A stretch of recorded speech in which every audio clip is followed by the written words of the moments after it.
One, two, three. Are we live?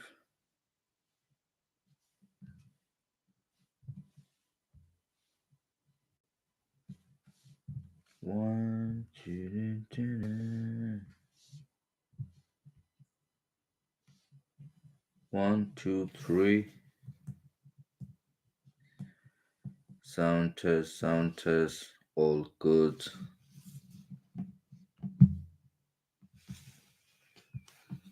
So, welcome to my channel, guys. We're watching UFC Vegas 54 tonight. John Blachowicz, he's fighting with upcoming young talented fighter uh, Aleksandar Rakic. It's a very amazing fight. So fight card started. We have common fight Michael Johnson versus. I will let you know. I'm just setting up my stuff, putting the headphones on.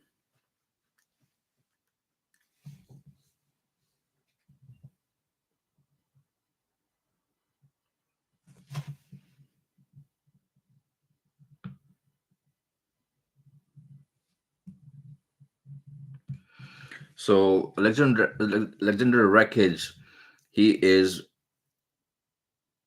Michael Johnson's coming up. Sorry, Alexander Rakic had the main event. These things are not setting up.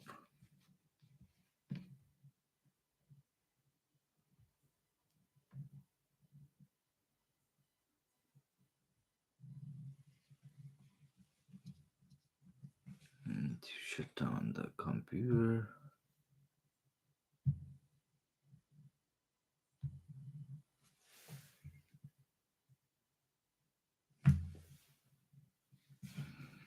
Are we live?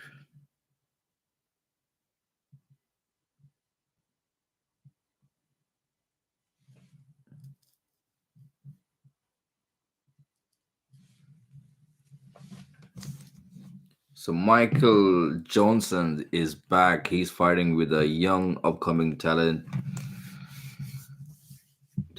guy, and is a quite serious guy he's fighting with. His name is Alan Patrick.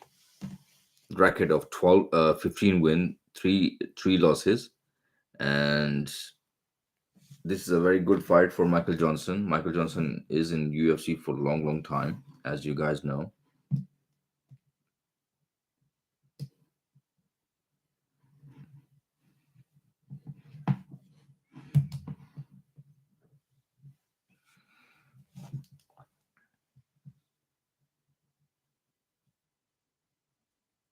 So we have next after on the prelims card, we have only two fights left, and that is Michael Johnson. Somebody just texts, yes bro, you good? Yeah, I'm good. Thank you so much for tuning in. Just back from work, and it's been a long night, and started just a live stream just now. How's everything? Good.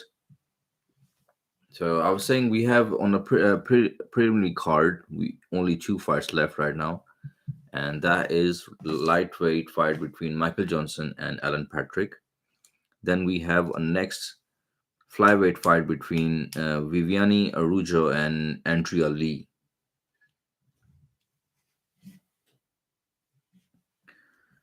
Then we have the main card.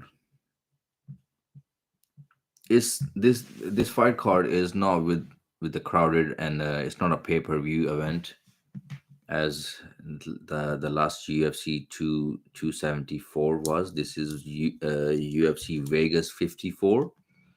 The headlining the fight is John Blachowicz versus Aleksandar Rakic. Then we had a Coleman fight with light heavyweight Ryan Spann versus Ian Conchallava. This is a very good fight. These fights are very interesting.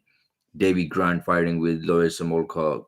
Good fight. Caitlin Chikogian woman flyweight fight between Amanda Ribas. That's a good fight. And then we had a lightweight fight, Frank Camacho between Manuel Torres. Then we had the first fight of the main event, or the main card, you can say, is fight card, starting with flyweight Jake Hadley versus Allen. So some good fights on this card, especially the main event. I'm really looking forward for the main event, co-main event, the bantamweight fight between Davy Grant and Louis Samorka, and the fight upcoming up, which is Michael Johnson versus Allen.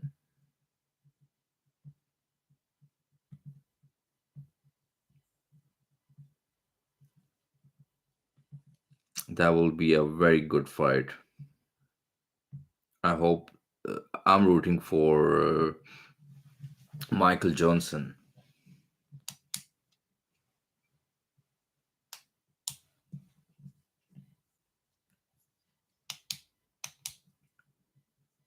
So this is a lightweight bout between Michael Johnson and Alan Patrick. Michael Johnson is 35-year-old. Alan Patrick is 38. Both have a height identical, 5'4", 10 inch. Alan is just 1 inch bigger than Michael Johnson. Both have a same weight. 73 reach for Michael Johnson, and Alan Patrick have 74, just a 1 inch reach advantage. So Alan Patrick is Brazilian.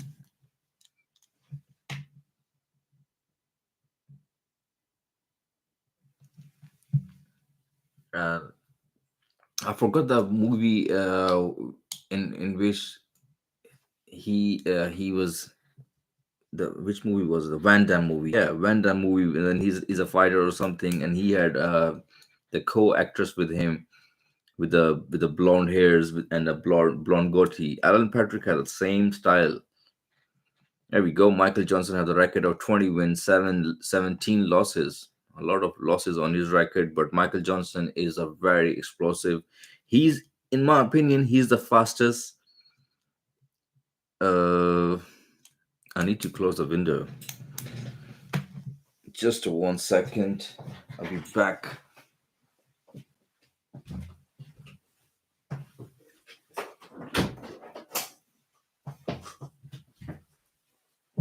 So Michael Johnson, I was talking about Michael Johnson. Michael Johnson is a very fast, explosive guy, and round one is started straight away. Leg kick from Michael Johnson. As I was talking about, he's a very fast, athletic, and he had a very fast hands.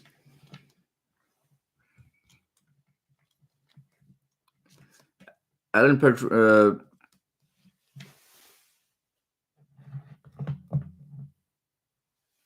Alan Patrick have a very good uh, ground game and a very good what's it called, clinch game. So Michael Johnson just landed a left hand, and Alan Patrick little bit wumble, but he's back on his feet. Very good, fantastic start from Michael Johnson. Fast pace. Alan Patrick is a little bit slow in the first round, and he's going for the very floppy takedowns. It clearly shows Alan Patrick don't want to stand and trade with Michael Johnson whatsoever. So nice cross from from Alan Patrick, and Michael Johnson is a little bit hurt. Wow, what a fight! He's going for the clinch, going for the takedown. Michael Johnson is defending the takedown.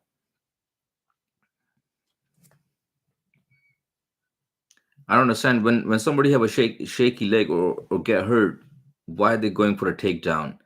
Just go back for the strike again. Michael Johnson is a little bit recovered.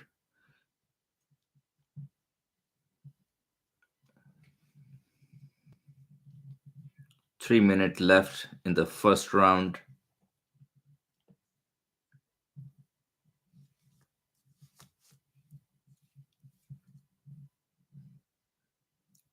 big front kick by Alan Patrick and blocked by Michael Johnson.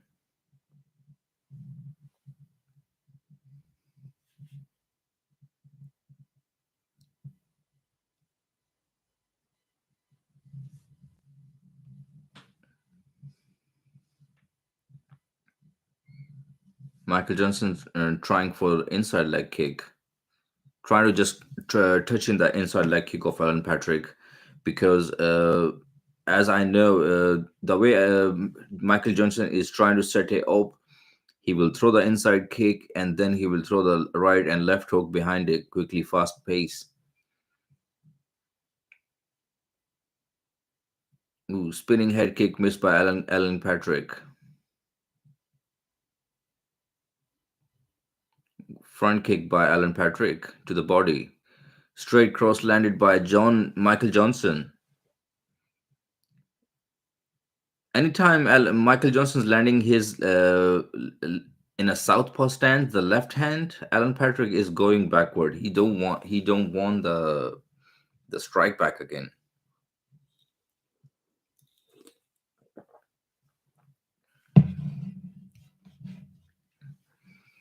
So spinning fist missed by Alan Patrick, and Michael Johnson took him down. So 1 minute 20 minute 1 minute 20 second left on the clock, and Michael Johnson is right now on top of Alan Patrick.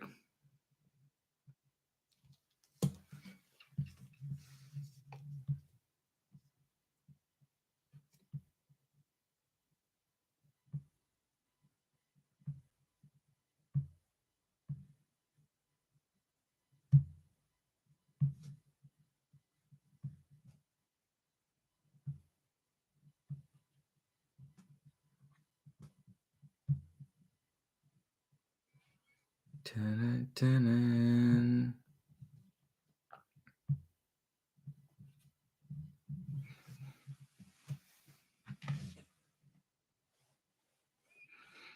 So 26 seconds left. Michael at the top of the position, fighting for the ground and pound, but could not land much of the strikes.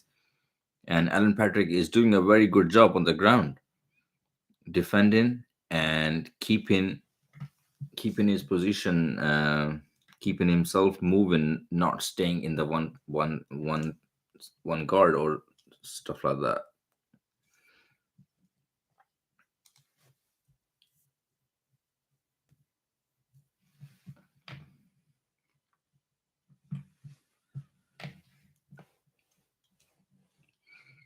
So today, I guess it's not that big event for a lot of people. They will not, like, less people will tune in the UFC live stream compared to my last UFC stream. 274 was amazing. Really like the response everybody had joined in, and I really appreciate the effort you guys doing it and giving your time checking on my channel. I will keep uploading a lot of reaction shorts and reviews and predictions. I will try to make more upload all the events before the events, like reviews and predictions. So I'm a little bit behind the schedule, but I will try to catch up. Right now, second round between Alan Patrick and Michael Johnson.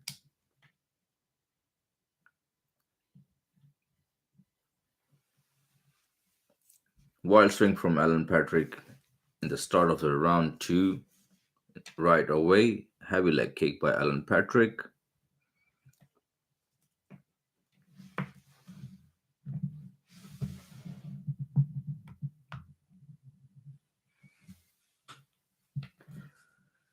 Michael Johnson got a very good footwork, man. Still for his age and like staying in the division for a long, long time, he's good. But there's a lot of like losses he had in the division and like ups and down. But he was good though. But the worst beating he had, Michael Johnson had, that was from Khabib. Annihilated 3 round, getting smashed and being told like, "Come on, give up." Talking to him, that was the worst ever. So 3 minute 40 second left. Again, anytime the counter leg kick landing throw in Alan Patrick, Michael Johnson is landing the counter strike with the left hand, and he just landed a very good shot. And in that exchange, Alan Patrick did hurt his nose. I think he's touching his nose again and again. It can be broken nose. He's not bleeding yet.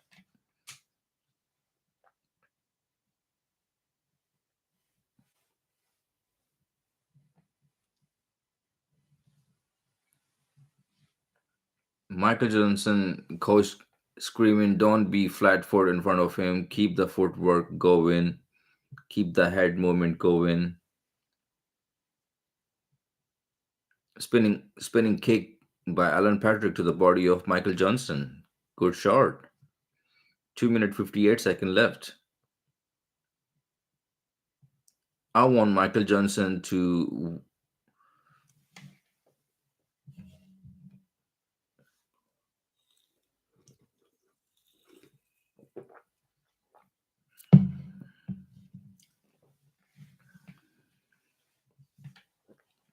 Alan Patrick is striking is good, but the footwork and the head movement of Michael Johnson is so good. He's making Alan Patrick's look bad in the moving exchange and stuff like that.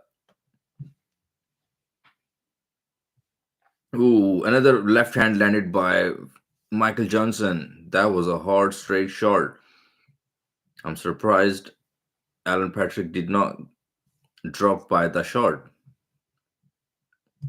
There's another left hand landed by Michael Johnson. He's keep landing in that shot, but that's just a single shot. He's landing it. Oh, two strikes landed, and wow, Michael Johnson shed the lights of Alan Patrick. As I was telling, he need to land.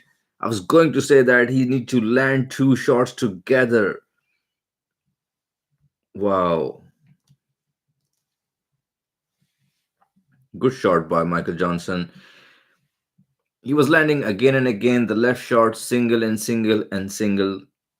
But as he landed those, one to the body, one to the head, and the left hook behind it.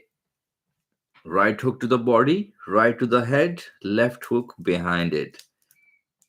So perfect. Michael Johnson, amazing. Shut down the Alan Patrick, upcoming lightweight contender. Perfect job by Michael Johnson.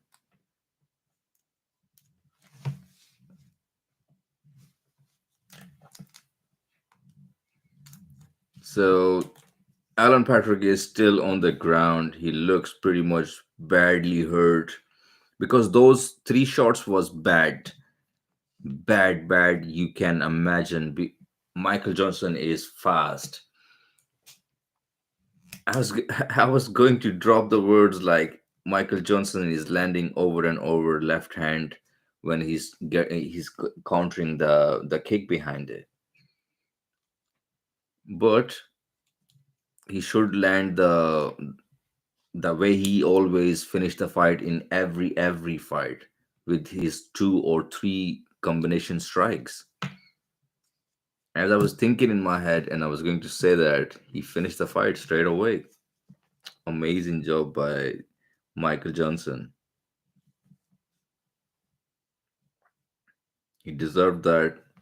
He's old school in the UFC, and yeah, that was a good thing.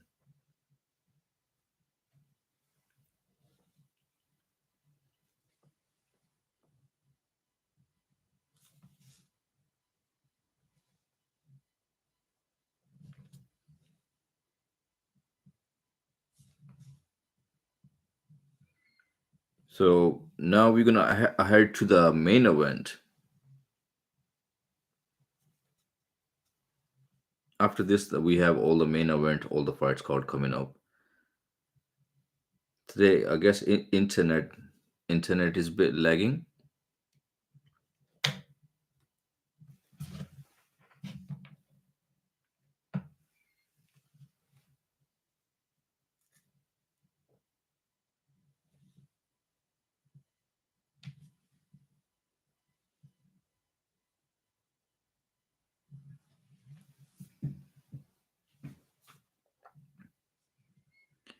So Michael Johnson saying,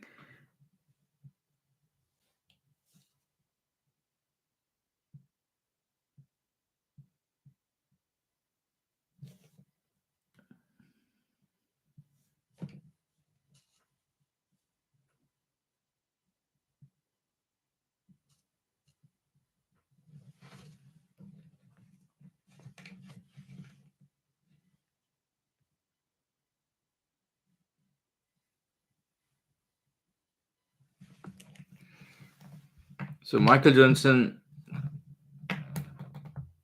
saying he's happy he finished the fight, and he was going after that. And Michael Bisping just told him, "Can you just stay in and give us your thoughts on the fight?" And he said, basically, I've been let down by UFC and a lot of things, and they forget about me, how good I am, and what I have done, and how still I am worth for this division. So huge return from Michael Johnson.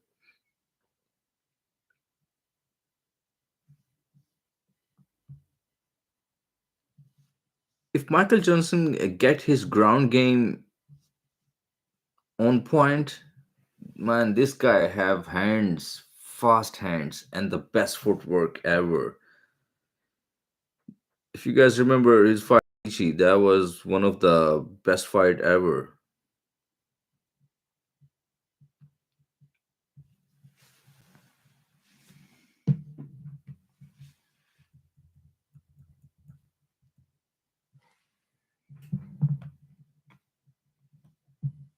So I guess keep it like this.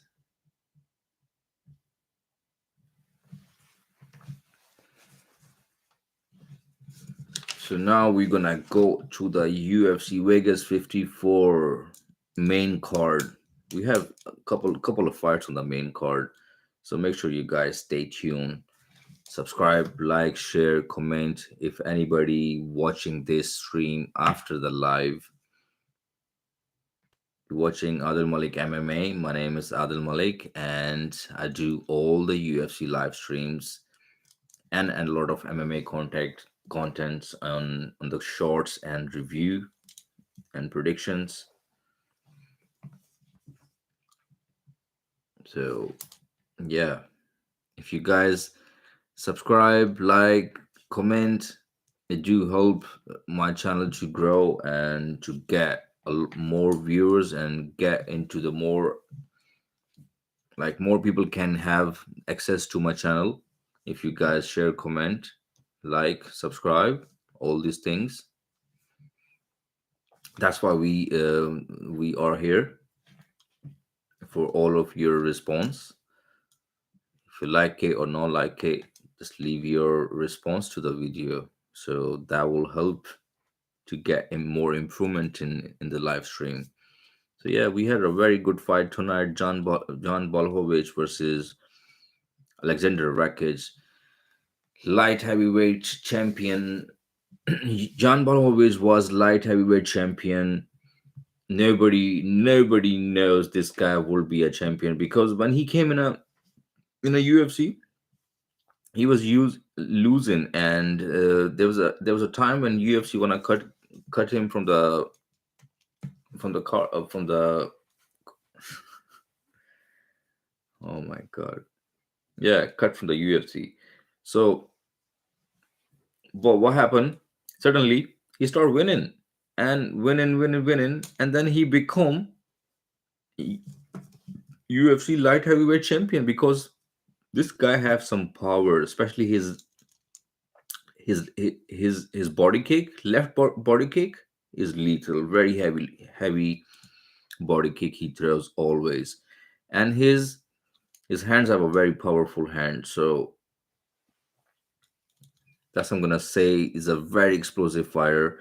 Another side we have a young Alexander Rakic, who is fast, who had a different striking method, who have a different striking style, and he throws more to the legs, more leg kicks, body's like 18%, head 58%, but his leg kicks are very good. So I'm interesting to see, is it John Blachowicz gonna go for a takedown, or gonna go get this fight to the wrestling or something, or he will stay with Alexander Rakic and he will fight as a kickboxer fight.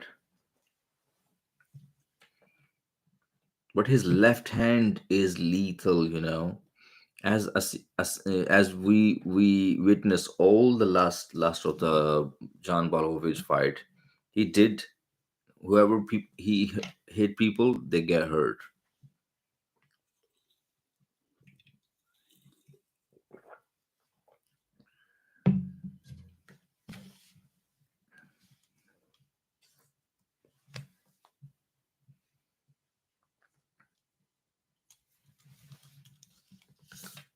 And the best thing I'm hoping for, to get some good subscriber and to make some good MMA community on a YouTube, so I can leave my full-time hardworking job and I can do this live stream permanent forever easily in a good way. So we have next, I was wrong, we have one more fight left on our Premier League card. That is Andrea Lee and Viviana Arujo. That is UFC flyweight.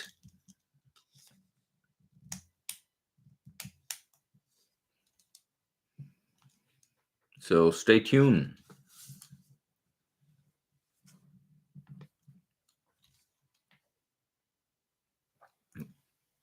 Let's talk about a little bit UFC 274 last week. Crazy event. Crazy event. Michael Chandler knocking out Tony Ferguson with a front kick. That was the most craziest knockout ever, and that will be remembered for a long time as one of the best knockout as well. Best kick as well, front kick to the face. Almost just 7 or 8 people in the UFC has been done it ever. So Michael Chandler is one of them. So what's for next for Michael Chandler? I guess Michael Chandler and Dustin Poirier, they don't have the fight, or they don't have anything verbally going on between each other. But Michael Chandler did fight with almost everyone. He fight Charles Oliveira, and he lost from a fight for the belt. He lost. He fired Justin Gaethje. He lost. He won against Tony Ferguson. Pretty much very good fight. But I think Dustin Poirier is number two, so he should fight with Dustin Poirier. That will be a very good fight. Both fighters are good. So that will be a good fight. But Michael Chandler is hoping for Conor McGregor to return and fight.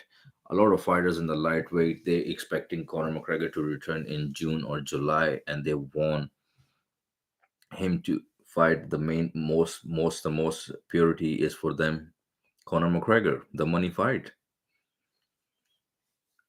But I don't think so, in my opinion, or I don't know what you guys say or not. Let me know in a comment.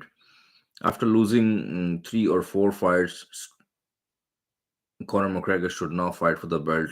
There's no way he should come back or go for a welterweight.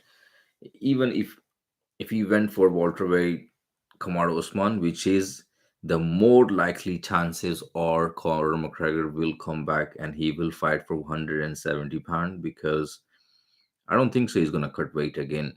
He will try to be in 170 pound big guy. His weight cut is good. And then the best thing about it, in my opinion, if he keep his weight at 170 and he don't have to cut any weight, he's not that big welterweight. But if he fight the way he used to fight in the lightweight, the way he had his footwork and head movement, that will be amazing. That can be a lethal in the welterweight. His left hand is so good. So yeah. But even Charles Oliveira fight for Conor McGregor is very dangerous fight. Conor McGregor thinks it's going to be an easy fight because he will hope to land that one shot, which is more likely possible because a lot of fighters have hurt Charles Oliveira, and they did manage to land some good shot in the early rounds. Another side, Conor McGregor is like a sniper shot. His striking is very good striking in the lightweight and in the welterweight division. So a lot of interesting fights, a lot of good fights to make, a lot of good fights to talk and discuss about. Like right now, this topic is very hot. Everybody's talking about, oh, Khabib. If Khabib was back again, Khabib versus Charles Oliveira fight to make. Yeah, that fight can be a very big fight, one of the best fight in the history of the lightweight division. But if before comparing Charles Oliveira versus Khabib, let me tell you guys, everybody knows Khabib never lost a round in his 29 UFC fights. He never lost a round in his whole MMA career. If he lost a round, maybe or maybe not, that was only a one fight between Alequinta when he landed some jab, and that was a very good fight for Khabib. But Khabib, I don't know, in that fight was right in the end. Fight a change and change and change, and within I think 6 hour notice or something, or maybe a 1 day notice, Alequinta took the fight. Or some people say Conor McGregor win one fight, won 1 round against Khabib. But what was the results? Khabib have a zero loss in his record, as Charles Oliveira been submitted, Charles Oliveira been knocked out. So it's a different kind of a argument between who is better, who's not.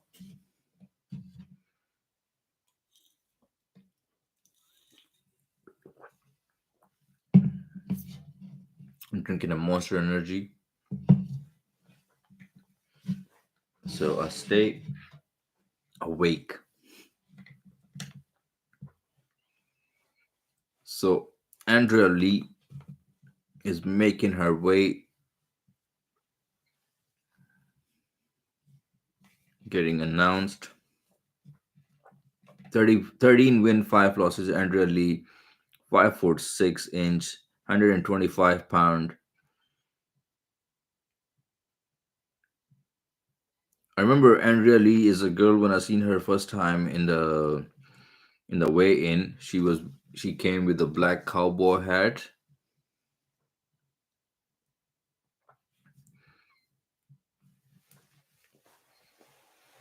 So Viviane Arujo is Brazilian fighter. Her record is 10 win, 3 losses. Fight height 5 foot 4 inch, 125 pound.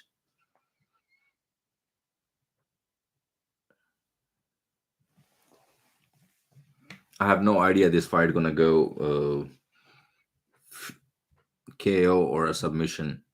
Be- But I'm sure Andrea Lee have a very good ground game. So let's see how this fight goes. First round coming up.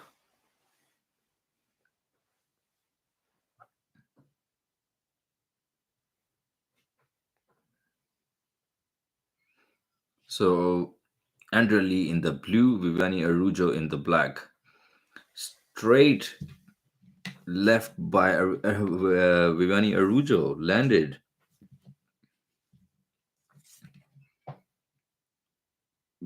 Ooh, Viviani Arujo throwing some good leg kicks, and Andrea Lee.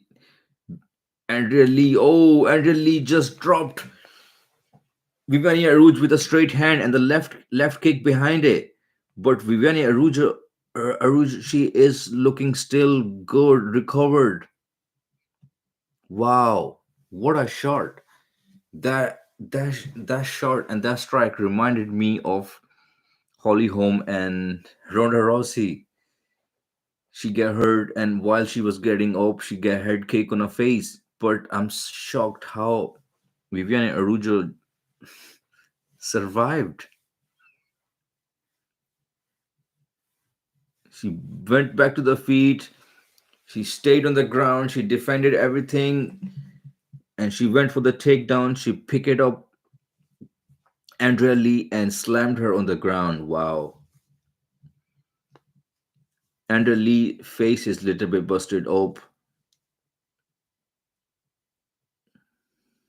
Andrea Lee is going for the Kimura from the bottom, and she's give up. Viviane Arujo is so strong in that clinch and in that takedowns and stuff like that, man. Andrea Lee is looking not that strong in those exchanges. She's like a bulldog striker, Viviane Arujo, like grinding, hold, clinch, especially the grab and slam. That was a crazy. I never see somebody get like this, especially after getting rocked and head kick on her face and coming back so strong. Hats off to Viviane Arujo. Andrea Lee throwing a front kick to the down to the middle to the face. Nice backup, straight left by Andrea Lee. Andrea Lee face is busted up. She's bleeding from her nose. Viviane Arujo going for the takedown again, and she's in a clinch.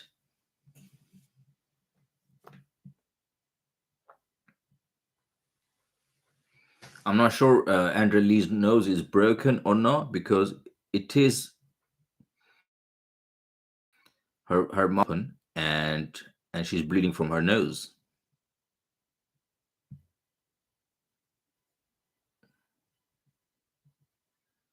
Nice jab by Andrea Lee, and Viviane Arujo throwing some good jab and cross behind it.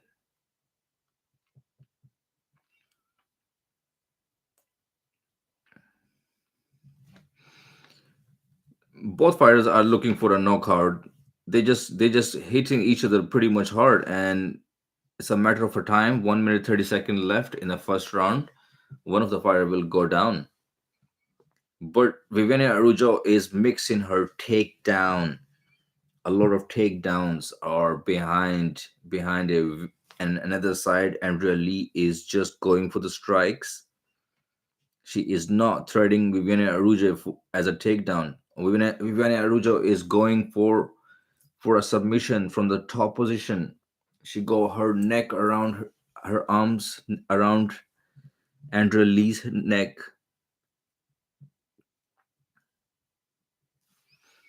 So in this position, and there's only one guy, Owen St. Preux, from the bottom. He choked out people called Von Fluchonk.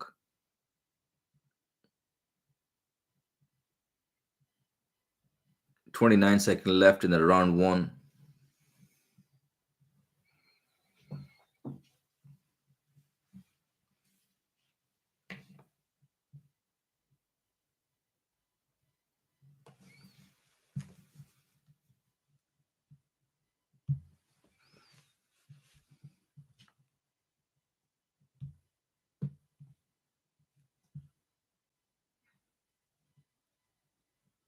So nice two short elbows from the bottom position by Andrea Lee, and the round ended.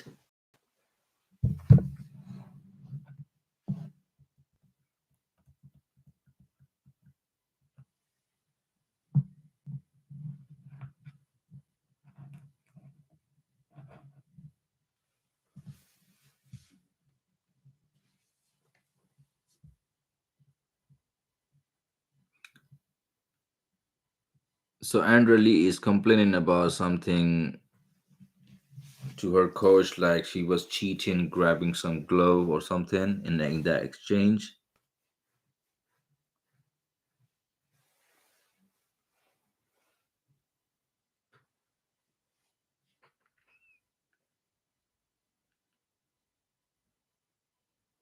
That was close, close.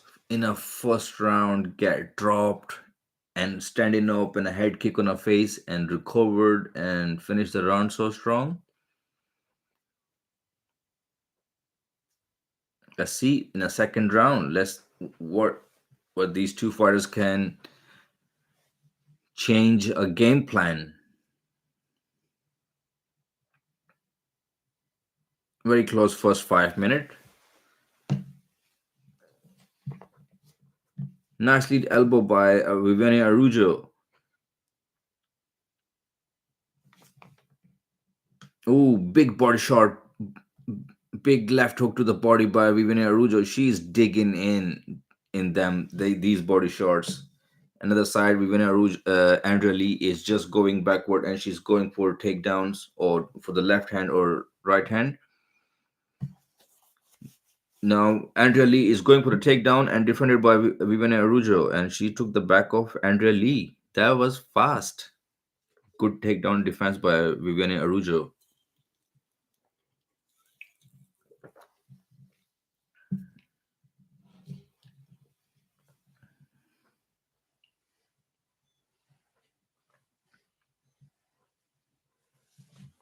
He's just a monster can, so nothing else. 3 minute 46 second left. This is a very bad, terrible position from by Andrea Lee. She should not be in the bottom.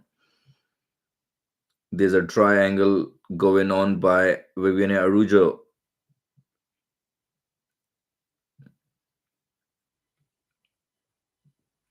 Andrea Lee have to be very careful from the bottom.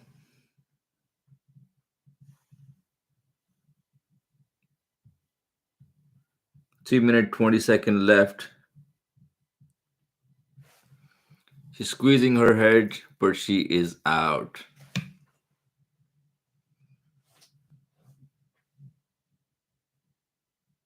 Andrea Lee is doing a good job from the bottom, throwing some elbows to the body of Viviane Arujo, but she is still in the ground. She needs to stand up. She have to move from her position,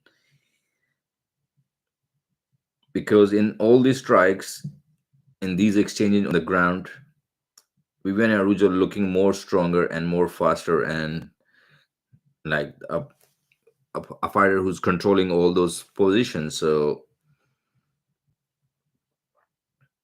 the chance Andrea Lee have against Viviane Arujo is that's only strike, but that is not working tonight. 2 minute 20 second left.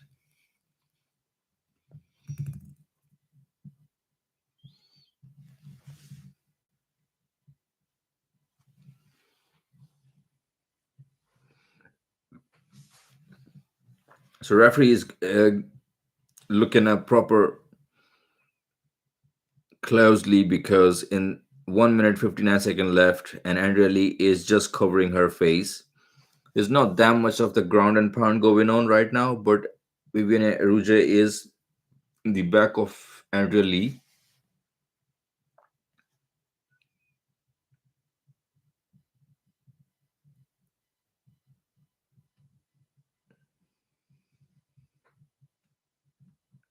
Oh, Andrea Lee is in a very, very bad position right now. Damn, this is horrible. Vivian Aruge is in the back of Andrea Lee. Andrea Lee is trying to throw her off, but she grabbed her legs and just fold her off and grabbed her to the ground and ground and pound again from the back of the head. I guess referee gonna stop this fight soon. Fully flat to the face on the and Viviana Rouge is on the back of the Andrea Lee. This is a very bad position for Andrea Lee.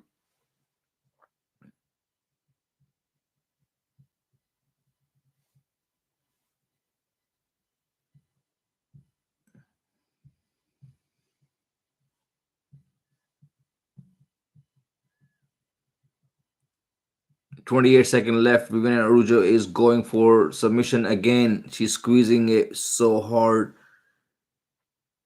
and Andrea Lee is still trying to defend it.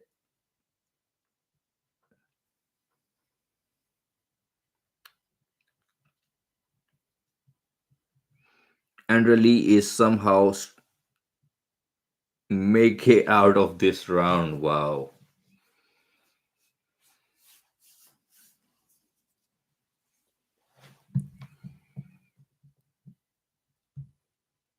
That was, bro. Do you have a link to watch the live? Marco Madev. No, bro. I'm watching on the what's it called? The subscription, the yearly subscription. You have to do that. I don't have any link. Sorry.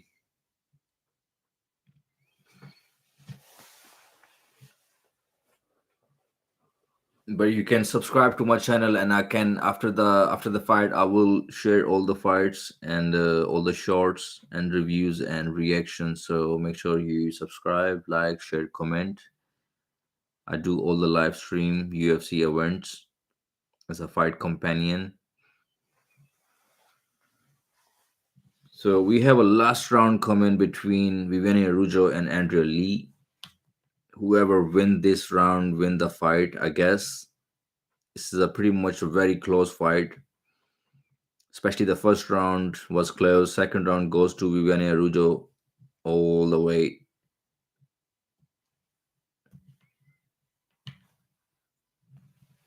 But Andrea Lee had a chance to hurt Viviane Araujo on the stand the way she was able to do it in the first round. So round 3 is started.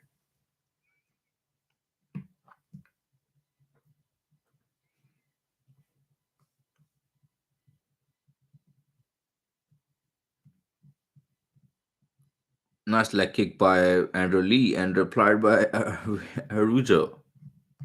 Araujo is going for a takedown again, and she's got it done. Wow. She is strong in those grappling exchange. Andrew Lee is not much strong in those exchanges. She looked exhausted, and Araujo looks full of energy still. And this is the third round.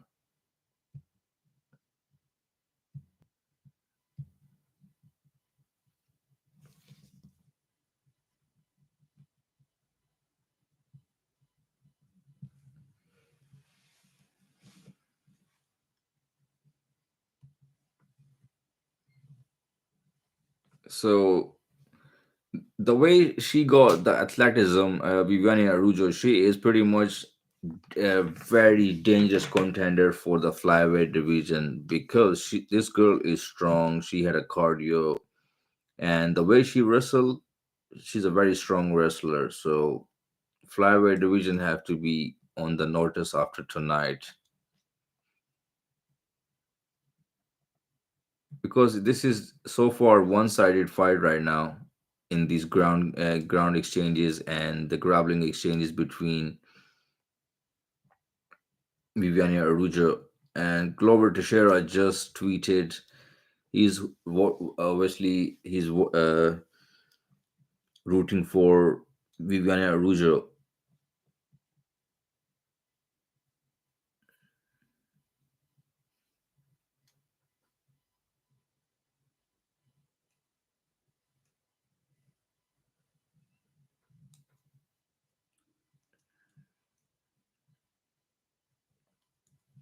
So we have a 2 minute 30 second left in a third and final round between Andrea Lee versus Viviane Araujo. So far, Viviane Araujo is winning all the exchanges in the ground game. Andrea Lee was able to hurt Viviane Araujo in the round one, but Viviane Araujo recovered and she's came back so strong so far. Oh, front kick to the body. Andrea Lee is throwing the front kick to the body over and over. She tried to throw a head kick, a lazy head kick, and she's being taken down by Viviane Araujo.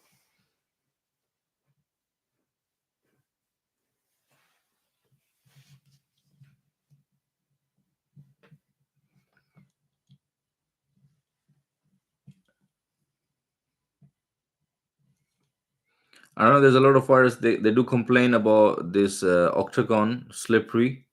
Looks like Andrea Lee when she throw a head kick, she slips.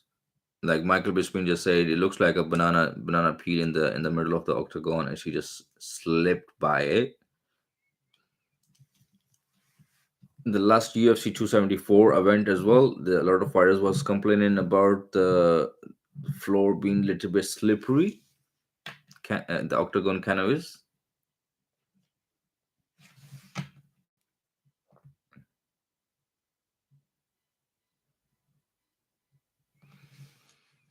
So the clock is the enemy of Andrea Lee right now. She is losing the fight so far in these ground games, and Vivani Araujo is not getting this fight finished so far, but she is holding it a lot. Andrea Lee on the ground, she's keeping the underhooks, got the back, and she's not landing much of the strikes because if you can take the back like this, you can able to finish a fight with a lot of ground and pound or take your opponent towards a submission trap.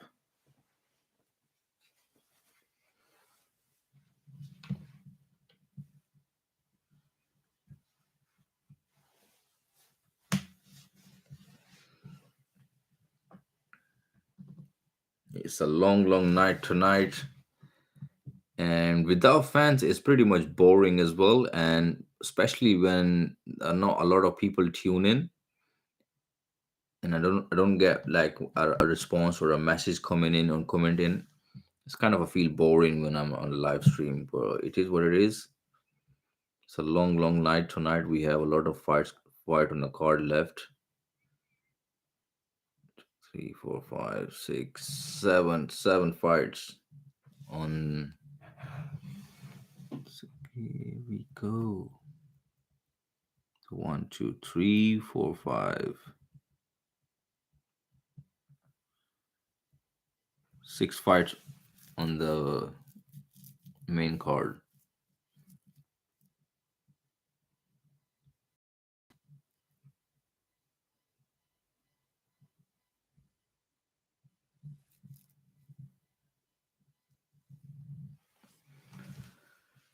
So after three rounds, the judges' scorecard coming up.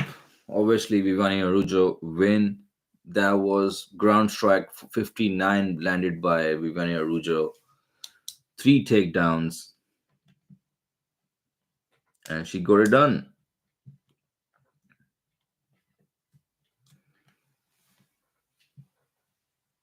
What an incredible fight by Vivani Araujo. She win one-sided dominant ground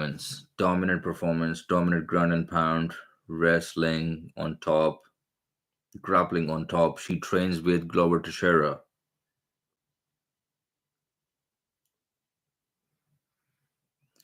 So Vivani Arujo won three of her last four fights.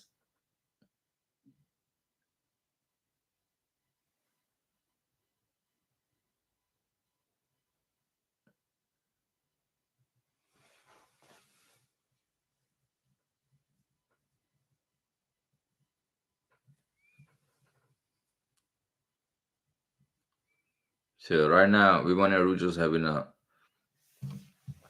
long interview. Even Michael Bisping was laughing how the translation gonna translate that big message.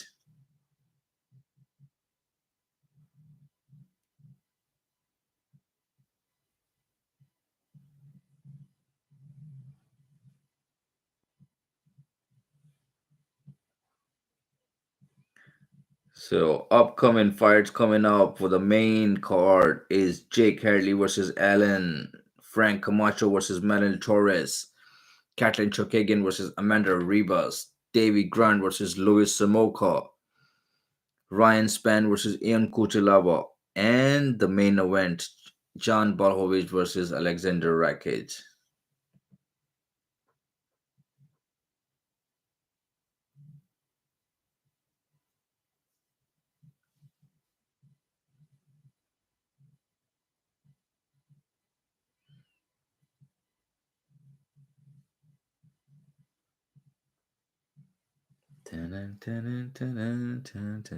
Come on, guys, bring some fireworks, some knockouts in the first rounds.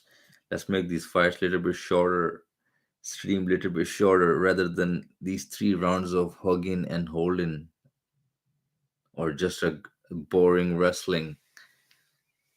Wrestling is good in the MMA, but just to hold and do nothing at all is kind of boring.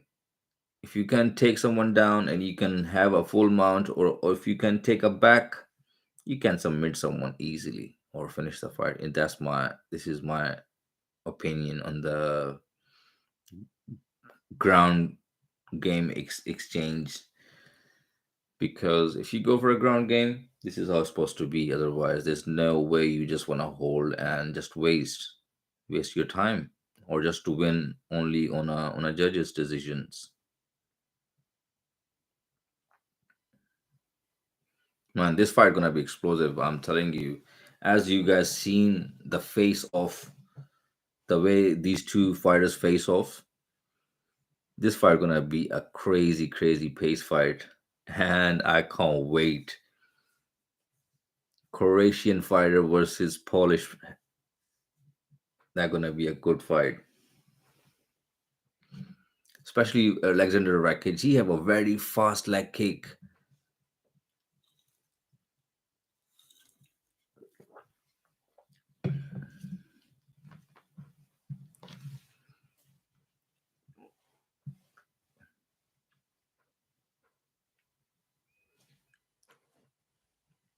and the common event Ryan Spann versus Ian Conchallava, that's a firework fight as well. Both fighters have a hand power. Both fighters have a knockout artist. Both fighters can finish a fight, stand and on the ground.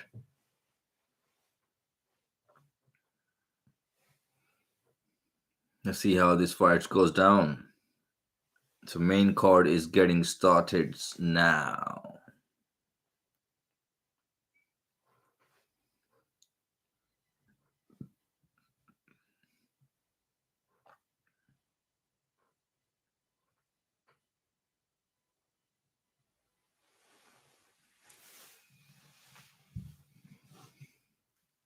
Dun, dun, dun, dun, dun, dun, dun. So right now only 3 people are live. Not bad. So I guess it's depend, if it's a big event, it's a pay-per-view event, I always get some good views. But sometimes it's so shocking, like it cannot be possible, like how some of my live streams have only 20, 30, 40, something like that views. And when the event is go by, After 1 day or 2 days, the stream never get a views because obviously the fight and everything is all around on the internet.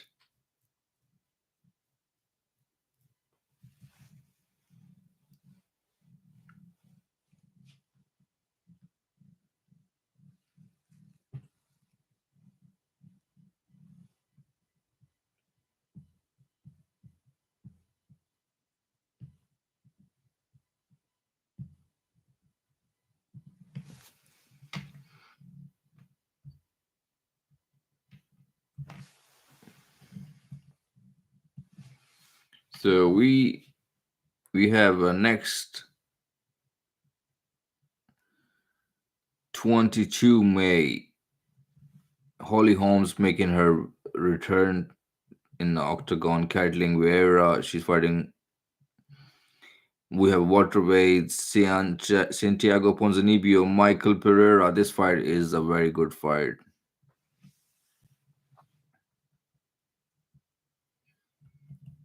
So good fights on the next card as well. Not that many, that much big name or something like that.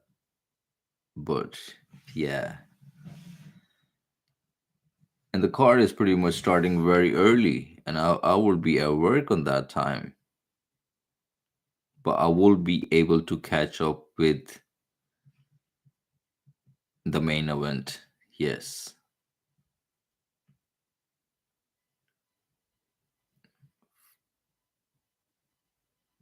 So we have 5 June, Alexander Volkovsky versus Jairzinho Rosenstrike, UFC 275. When is it? 11 June. Wow. 11 June. Can't wait for this fight. This fight card. This is gonna be a crazy fight card.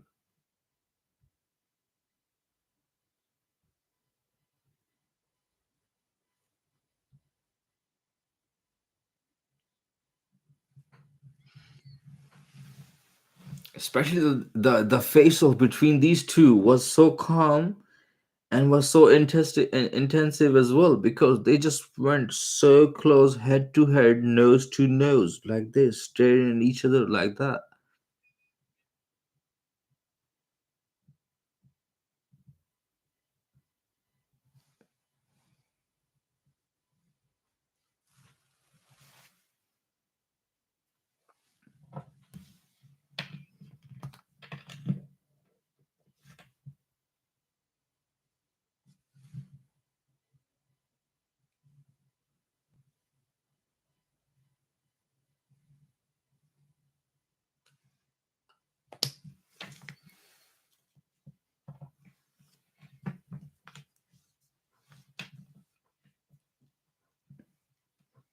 So Jan Blachowicz saying in Glover Teixeira fight, his Polish power went out of the window. He didn't have the fire in his belly to throw the strikes and be in there in the octagon. He say he was a little bit fighting with his mentally issues and stuff like that. That cost him a fight, and he's been working with his mental health doctor. Oh, sorry. Damn. So mental health doctor. So in where he says he improved a lot, and he will tonight he will bring all into the octagon, and he will try to finish the fight as soon as possible.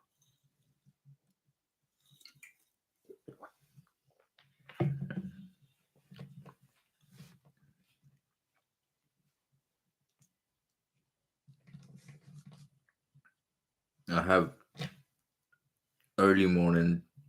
Normally, I work in the evening about from 4 o'clock, but we have tomorrow some charity work going on, and more than like it's a charity fundraising party. So we have like more than 100 people, 100 guests coming up tomorrow, and preparing a food for 100 people it's not that easy. So I have to be in restaurant tomorrow by the 10 o'clock, and then I'm going to be finishing um, very very late night. So tomorrow is a very hard day, as today was as well.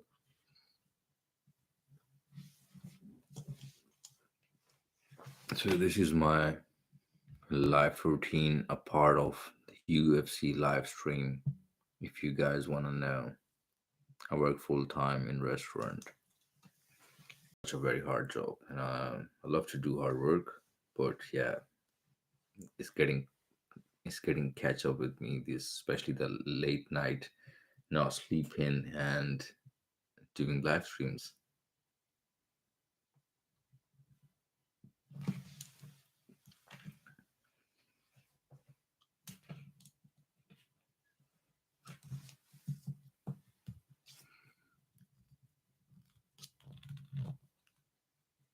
So the main card is not started yet. Soon is getting kicked off with a fight between Alan. What's his name? Let me check it. Jake Hadley. Yeah, Jake Hadley has a record of 8 wins, 0 losses. This guy is undefeated record. It's a flyweight fight. Alan has a record of 18 wins, 6 losses only. So Alan is a more experienced fighter who had more experience in fighting, who have more experience in a cage in the game. So let's see, Alan can have advantage of his experience and more time of fighting, or Jake is a real deal with his 8-0 so far, or his O have to go. Let's see how this fight goes, because I never see Jake Hadley fight before, especially flyweight. I have no idea. Lightweight, the next one, definitely I know Frank Camacho, really like his fighting style, but he's fighting with the upcoming young guy Manuel Torres. So Frank Camacho has a record of 22 win, 9 losses, and he's fighting with young new upcoming fighter who had a record of 12 win, 2 losses. This is a lightweight fight. And then we go forward, woman flyweight, Caitlin Chukagian. She's fighting with Amanda Rivas. Caitlin Chukagian had a record of 17 win, 4 losses. Amanda Rivas had a record of 11 win, 2 losses. Then we have a Davy Grant, 13 wins, 6 losses. Luis Samoka, 17 win, 8 losses. So yeah, this is the card. Then we had a co-main event is light heavyweight. Tonight is more likely bantamweight and flyweight fights.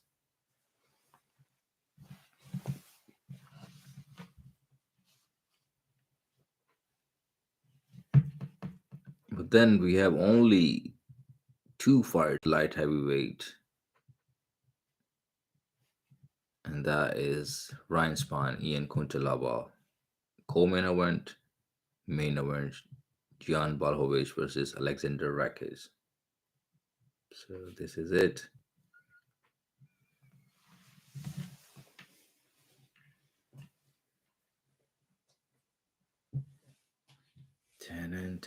Come on, guys, just start the fight.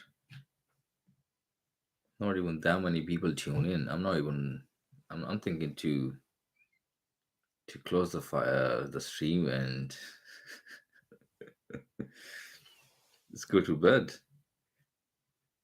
Call it night, because early morning. I'm just thinking about early morning waking up. It will be hard because right now is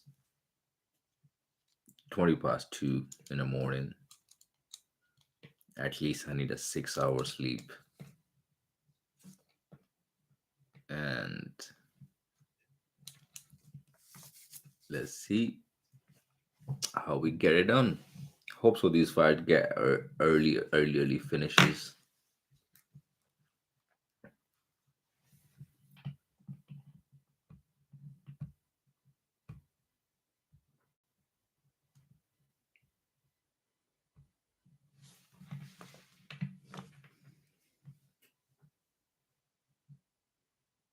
So Allen is a Brazilian striker, record of 18 wins, 6 losses. As I said, have the more experience in the fight.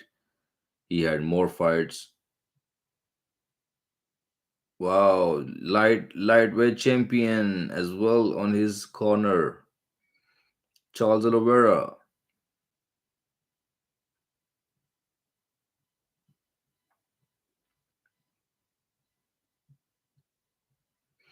So Jake Harley is fighting out of England. Come on, Oldbury, England. Let's go.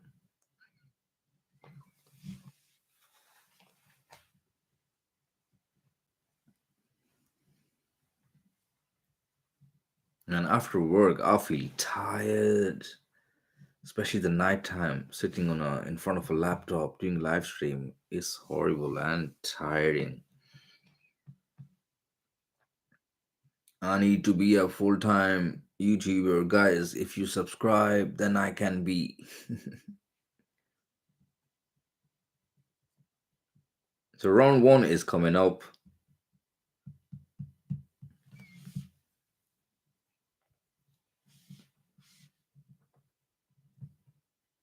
So Allen started with a head kick straight away, but Hadley is putting some pressure on Allen, keeping Allen walk backward.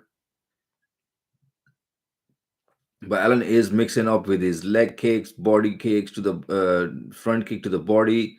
He just caught the kick of Harley and sweep the leg kick and took him down. As I tell you guys, Alan Nashminto, he trains with Charles Oliveira. Charles Oliveira is in his corner right now. I hope I'm not screaming because sometimes when I have this on, microphone is there, headphones on top of me. It's a lot weird as well.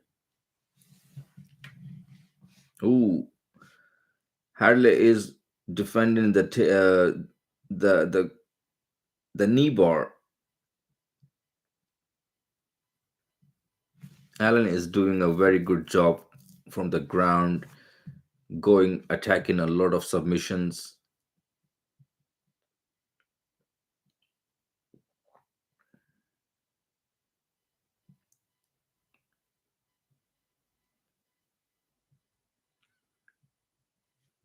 3 minute 24-second left. Allen is attacking for the submissions a lot different way, different transitions. Go platter to arm bar to knee bar, and right now he's in the bottom again. One leg to the head of Harley, and another side he's attacking the knee bar. He still caught the leg of Harley, kind of. He just making his leg twisted around his knee.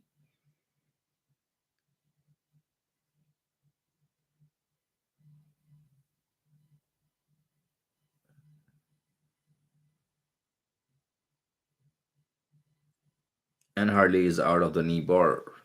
Good job so far.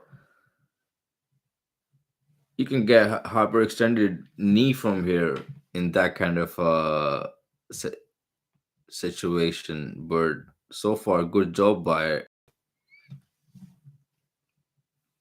2 minute 30 second left in the round one. Allen is very good on the ground. Obviously, he's gonna be good on ground. He's Brazilian and he trains with Charles Oliveira as well. Charles Oliveira is right now in the corner of Allen as a head coach.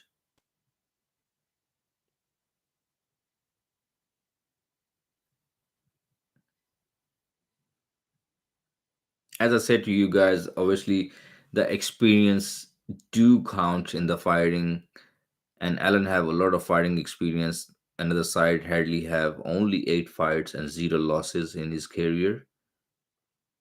So far, the first round is going towards Allen.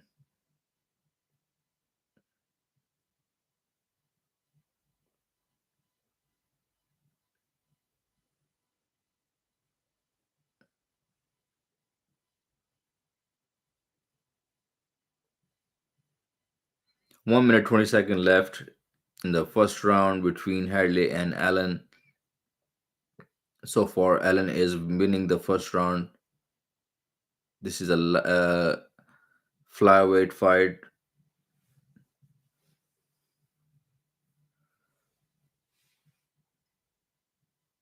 I'm shocked. Allen is just try to keep. If he's going for a submission, he's going for a submission, but he is not going for any ground and pound so far. Maybe it's a game plan because maybe Harley is good at bottom to from escape. As if we give him little bit space, he's just trying to laying on him in the full guard. 39 seconds left.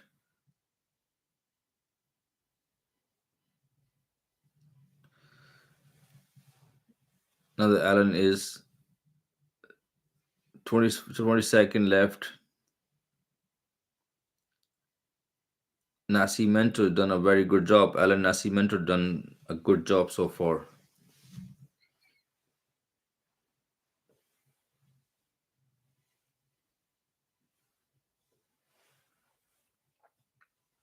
So round one ended with some good ground and pound by Nascimento.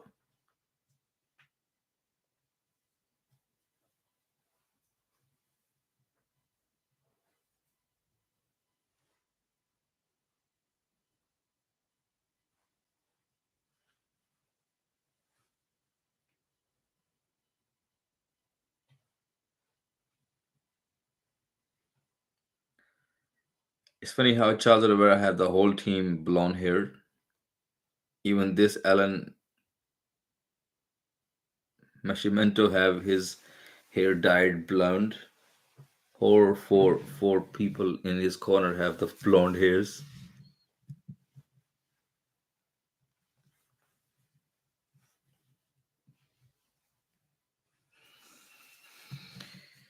Oh man.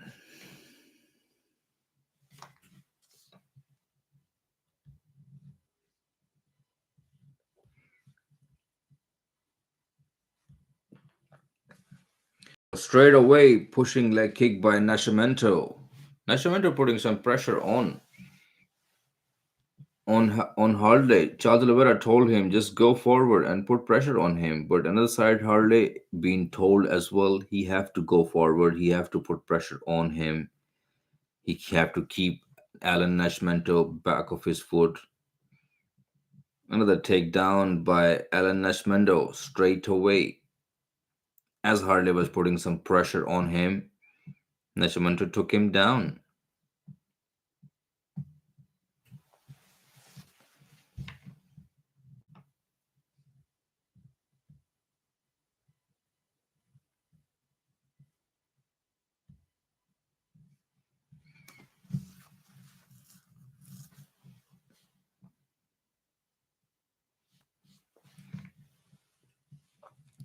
Dun, 4 minute 20 seconds left. Oops.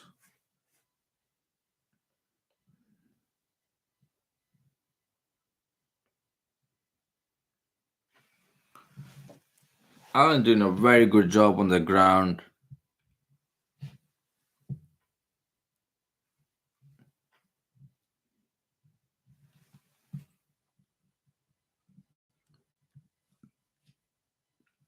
There's a lot of ground exchanges going on right now. Alan is on the top of position and seems like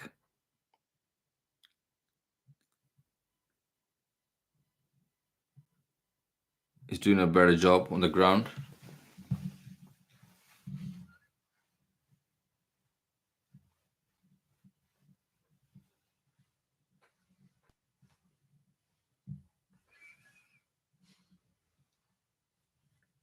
My neck is hurting, man. I need some good chair where I can lean back like this and I can stream. I will get that, man, next week. This is enough. This is making me tiring. Ooh, a lot of elbows on the ground from Alan Nascimento from the half guard. Ooh, that was an illegal knee, in my opinion. Yeah, in the head. Referee didn't say anything at all. That was a short knee. That was not a big knee or something, but that was on the ground. Harley was on the ground, getting up from the side, and Nascimento just landed a short knee to the face.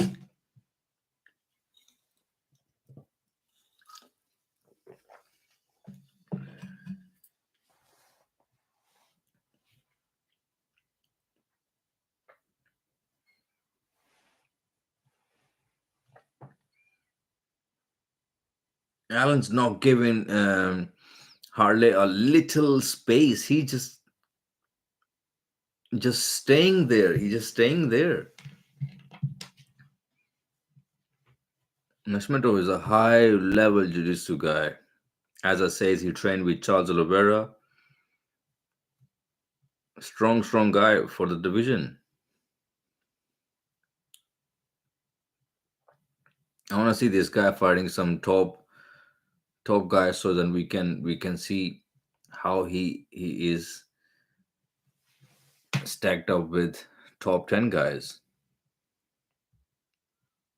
especially in a lightweight division. Top 10 are killers.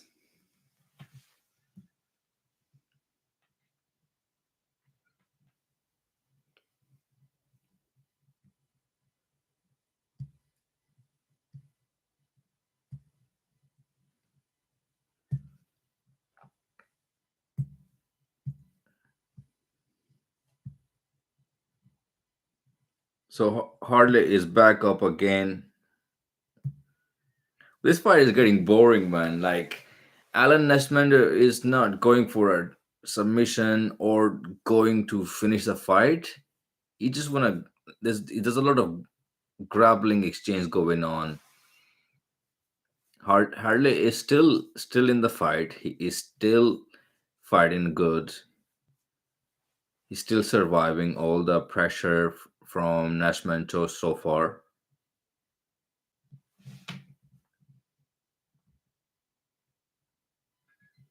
So 1 hour 22 minute gone for the live stream fight companion. I'm not sure I will make it till the last because I go early morning waking up, and normally if I have no work it's fine, but this, even if I had a work, I can still say, oh, it's fine, I can do that, this and that, blah blah blah. But especially this charity work, charity fundraiser, it's a big responsibility, and a lot of big people of Nottingham, they're coming around tomorrow. Even uh we have only one mayor, sheriff, sorry, Nottingham sheriff. He is coming up, so we have a very big card. And my left ear is messing up because I had a shower and I guess I had a water in my ear. When you do some this kind of stuff in rush, especially wearing these headphones, I can feel it. Harley is putting some pressure on the round three. Harley have a good hands, but Allen is not letting him chance to go for strikes. Ooh, standing GNT by Harley. That was close, and Allen is out of it.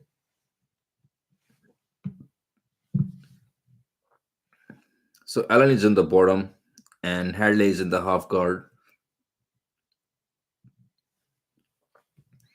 Now from 2 rounds we see Nashmendo's top game. how he was. Let's see how he can do on the board of his back. He can land any strikes, or did he can go for a submission off his back?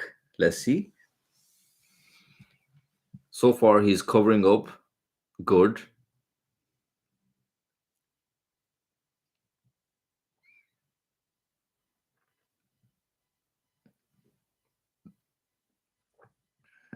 Nashmeto is going for the knee bar.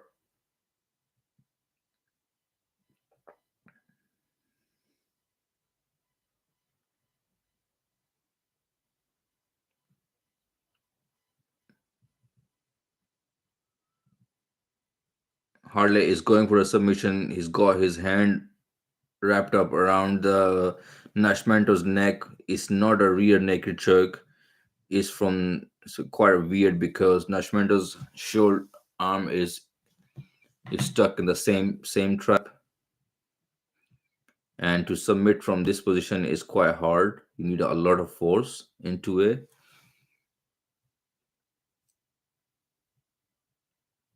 It's 3 minutes left,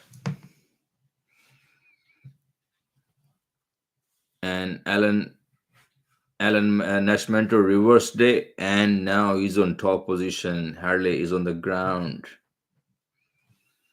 This is pretty much exhausting fight for Harley because Harley have the record of 88 wins, 0 losses.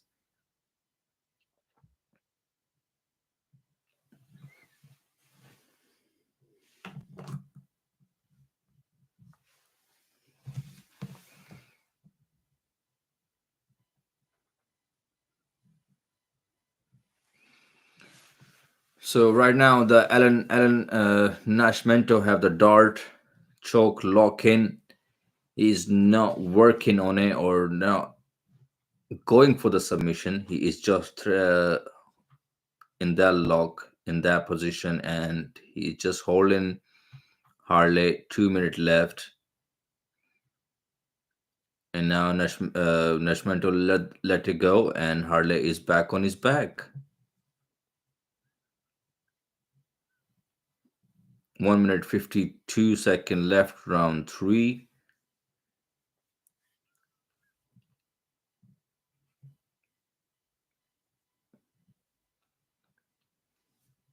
I'm disappointed this fight is not going to the finishing or submission or a TKO yet.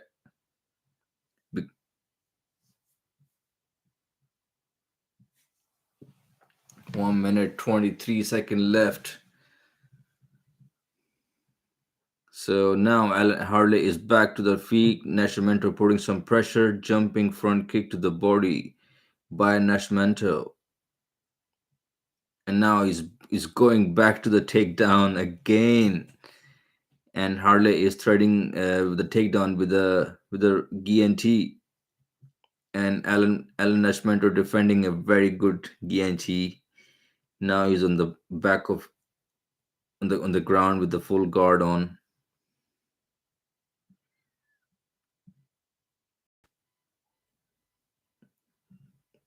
So ground control time, obviously Nashmento have more ground control time in the whole 3 rounds, including this one.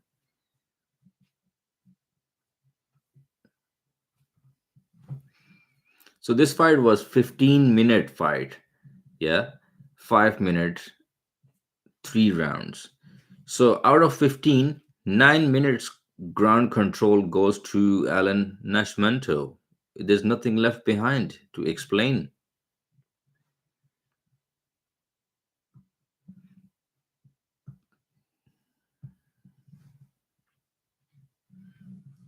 So we have official decision coming up soon. As in my knowledge, Nashmento win.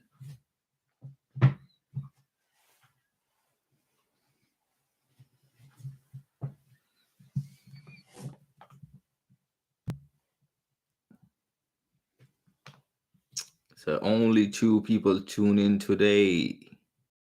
Come on, guys. Nobody watching tonight UFC. Maybe enjoying the hot weather because today today in UK as well, it was nice and hot, and first time it felt like, yeah, look like summer is here. It's nice hot weather.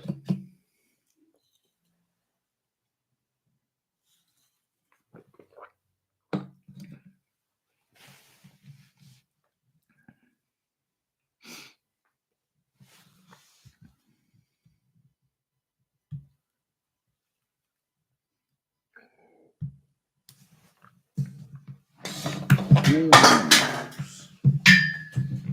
thank you. As I know it, I will drop this can, and it did dropped, but right in the time. So we have a lot of decisions tonight. A lot of decisions. So first fight, which one I really want to watch. There's another decision goes to Alan, who trained with Alex Oliveira, who just won 3 round dominant performance, some takedown performance, just ground game.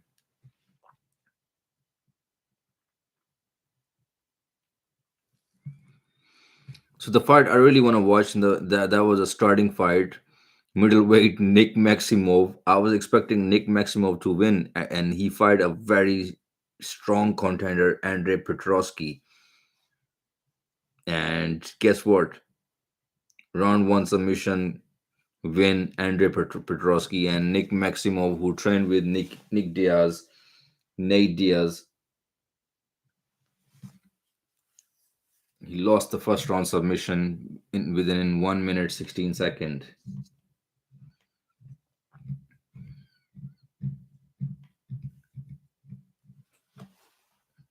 Then we have a decision.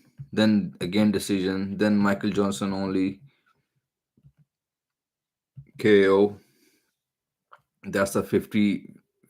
I think so far the performance goes to Michael Johnson, unless Ryan Spann or Jan Balhovich or Alexander Rakic or Ian Conchallava can do it. Or there's a fight, that fight can go to knockout is Davy Grant or versus Luis Samolka. That fight, or a fight Frank Camacho and Manuel Torres.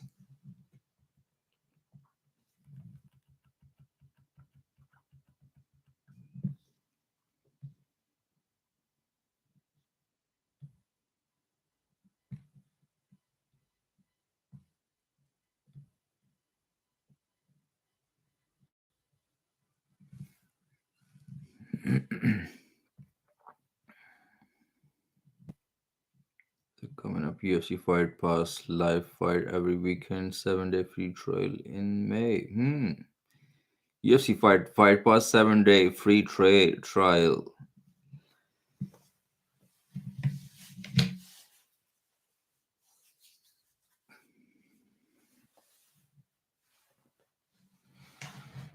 Frank Camacho's taking off on the new UFC comer.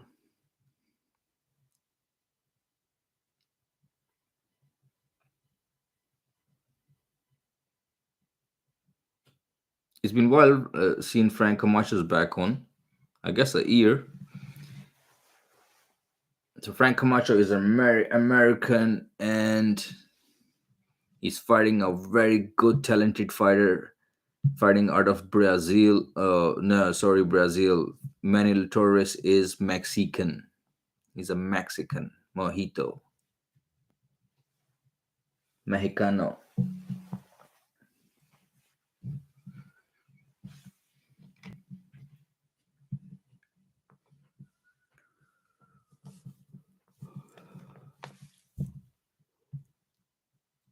Damn. I hate yawning in the live stream, but nothing I can do. It's 3 a.m. UK time.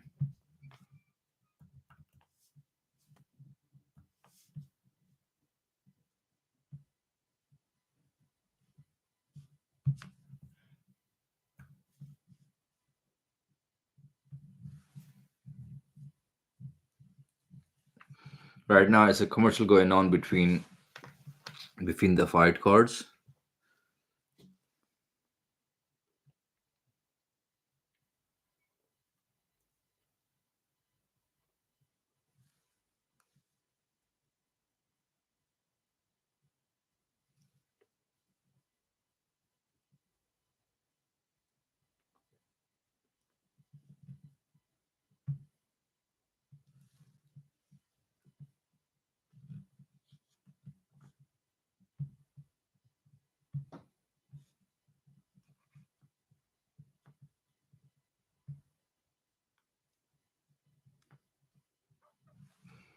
Come on, where is this? Dun, dun, dun. Kidding me.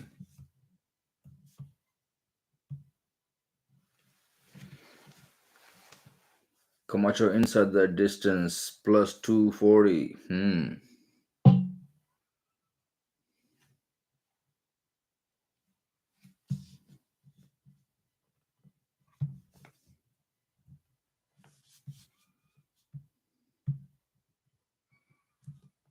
Frank Camacho versus Manuel Torres is coming up next.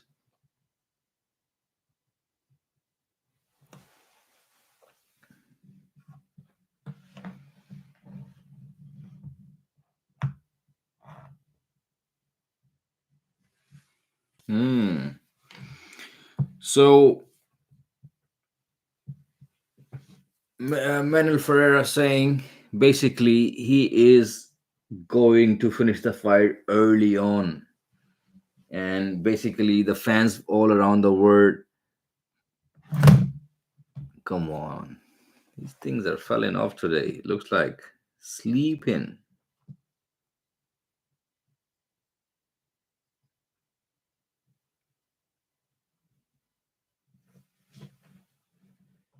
The charger.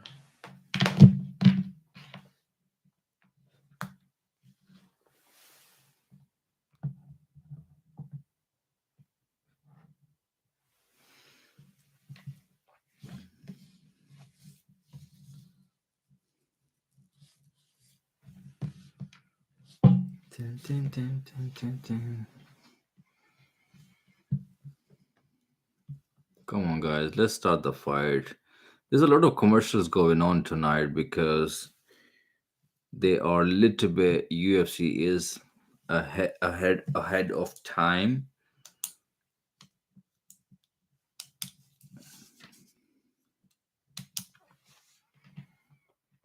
So we're watching UFC Vegas 54. Anybody who is just tuning in, we're watching UFC Vegas 54. John Blachowicz versus Alexander Rakic. We have only 5 fights left on the main card. We, in these five fights, we have lightweight fight, we have a woman flyweight, we have a men's bantamweight, then we have light heavyweight and another light heavyweight.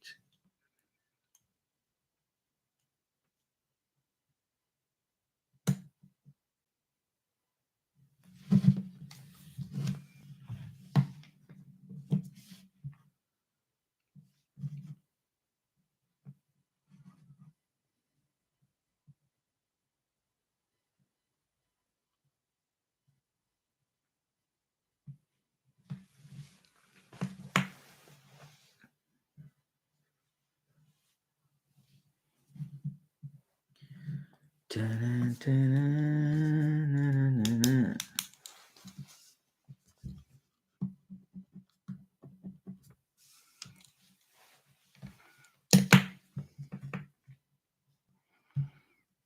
Man, there's a lot of commercials going on. It's so much in knowing.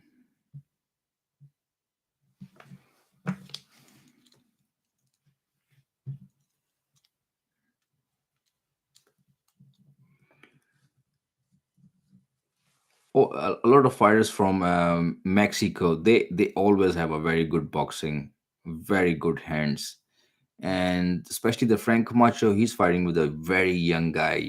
I'm really excited for this fight. This fight gonna be a banger. Let's see how the fight goes. because Manuel Ferreira have the record of 12 win and only 2 losses. He is new, he is young, but he had a very tough opponent in front of him. That his name is Frank Camacho. Frank Camacho have the record of 22 win, 9 losses. So the record himself says a lot. That's mean he have a lot of time in fighting, more experience. I guess it's time to open another can to drink some. What's it called? I'm having San Bendito Italian soft drink.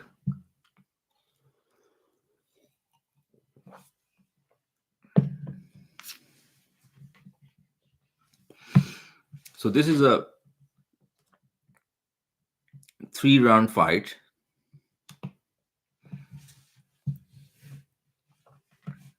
Here we go. Let's go. So Manuel Torres is 26-year-old, and Frank Camacho is 32.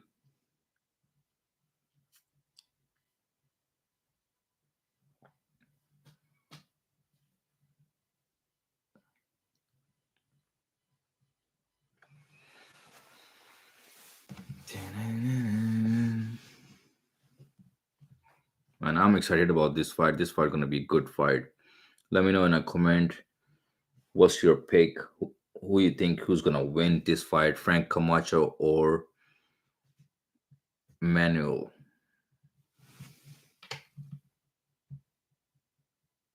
Torres?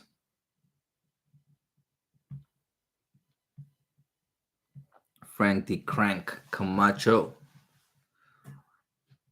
versus Manuel Torres. Round 1 is on. Both fighters in the middle of the octagon as usual.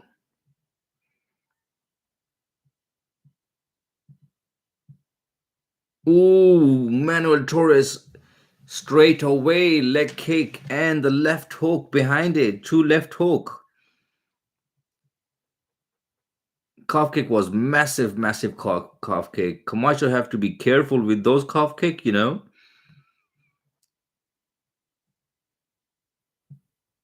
Wow, Manuel Torres is going for the knockout straight. Frank Camacho is so far covering up good. Frank Camacho is throwing a hard punch behind it as well. There's a right counter by Frank Camacho. Frank Camacho is going for the takedown, defended by Torres. Big knee to the body by Torres in the clinch. Another knee.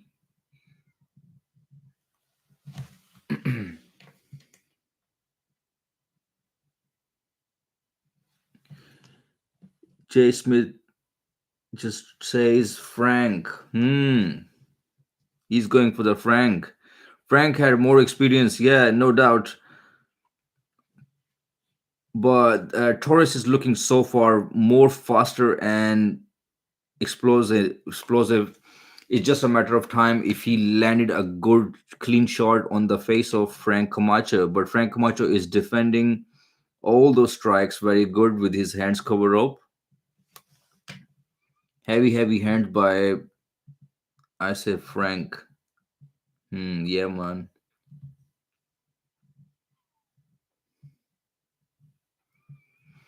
So 3 minute in the first round. Fight is so good so far as I expected.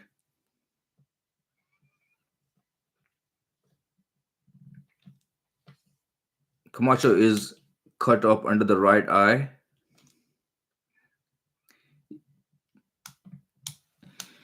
Camacho is struggling to punch back Manuel Torres because Manuel Torres is long. His hands are reaching early, and his hands are good. As I was mentioning before the fight, Mexicans boxing is very good. They had a very good basic fundamental of boxing, which is very, very good.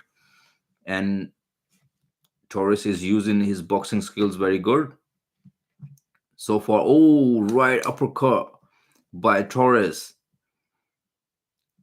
Frank Camacho is just covering up. So far, 2 minutes left in the round one. Short elbow by Torres, and looks like Camacho is hurt, but he is there in the fight. Obviously, he had an experience. It can be a strategy as well from Frank Camacho to keep Torres gassed out. Oh, nice jab and cross, and Frank Camacho is dropped on the ground. Herb Dean just jump in and stop the fight. Wow. Sorry guys, whoever choose Frank Camacho being knocked out in the round one, and that was not a bad KO. That was a good drop. Frank Camacho being dropped with a nice clean jab and cross, tough shot behind it. But referee stopped the fight, and when Frank Camacho stand up, he say to referee like, good job, you stopped the fight. I was very bad hurt. So yeah,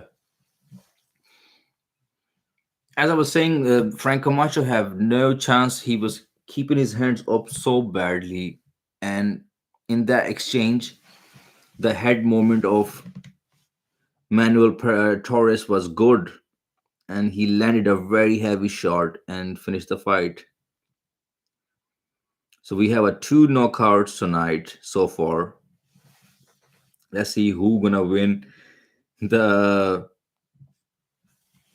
the fight bonus tonight. Jay Smith, Frank Camacho just lost.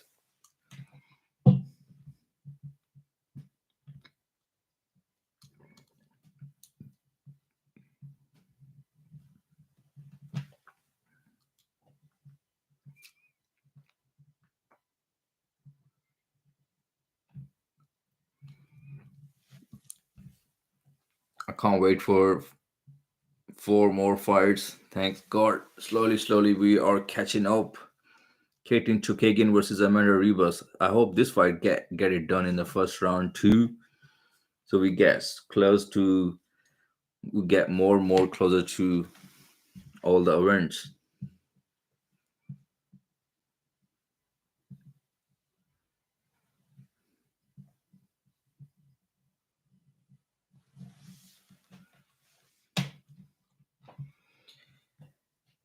So basically, Manuel Torres was saying he will bring the fight, a very good fight, and the fans will remember by the morning.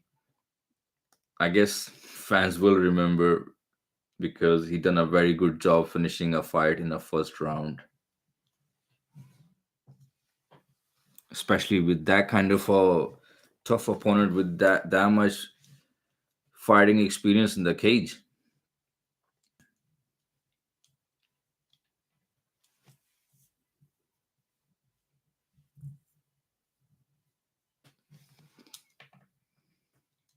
So Manuel Torres victorious, winner by TKO, round one, 3 minute 20 3 minute 22 second, 3 minute 22 second, winner by TKO. Oh no, I will be have to check out the highlights later. Thanks for the commentary though. No worries, man. No worries. I will upload the short reaction in a bit as I finish this live stream. So stay tuned. You can see the highlights in the morning or later on, whatever, but I will upload it.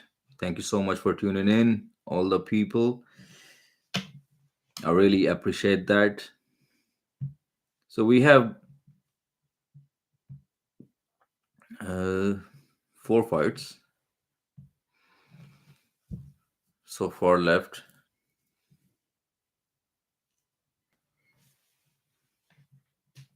And Manuel Torres This is my first fight watching Manuel Torres. He's a young, talented Mexican guy, and boxing was good. His boxing was good.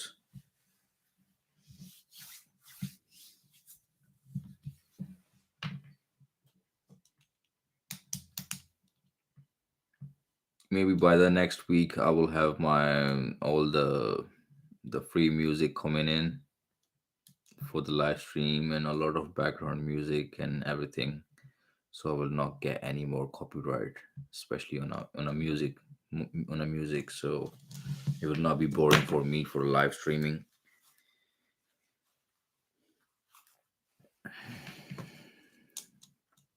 So we got next the women's fight coming up.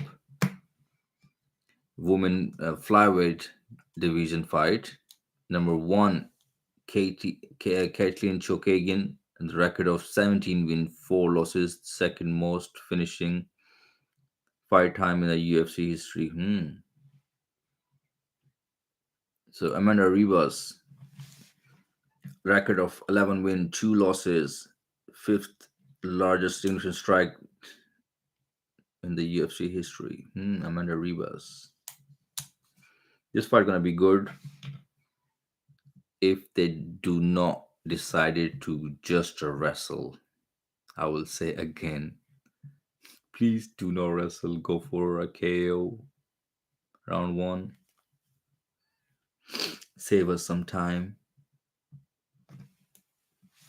It's 3 a.m. The clock is ticking, and I gotta work in the morning. I don't know what I'm gonna do. Sleep at work, I guess.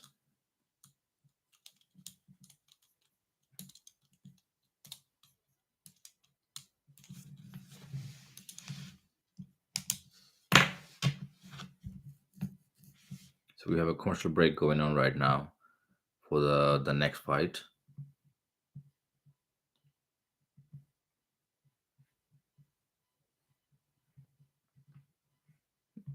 1 minute 52, 1 hour 52 minutes so far for the live stream.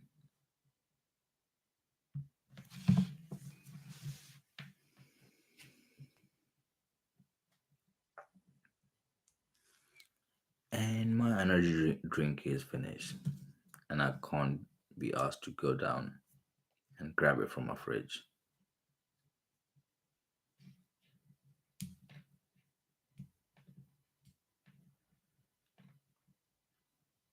Come on, UFC, stop with these commercials, man.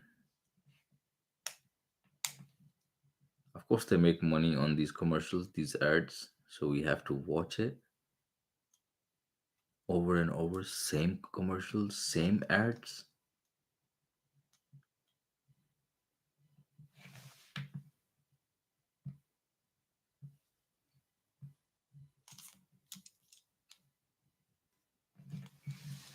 If tonight Jan Blachowicz won, definitely he's going for a second shot of the title.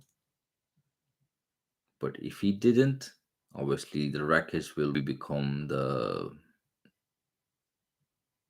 title contender. But champion himself had a very big task in front of him, which is Yuri Prohaska, the Czech fighter, a new fighter, a unique fighter with a unique fighting style.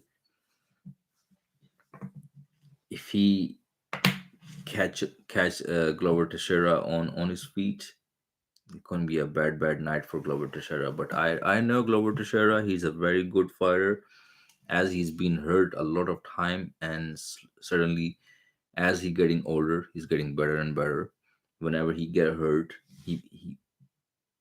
he comes so stronger, come back so stronger, and finish the fight always. So we have a Saturday, May 21, big fight. Holly Holm versus Caitlin Vera. That's a big fight. Santiago Ponzinibbio versus Michael Pereira.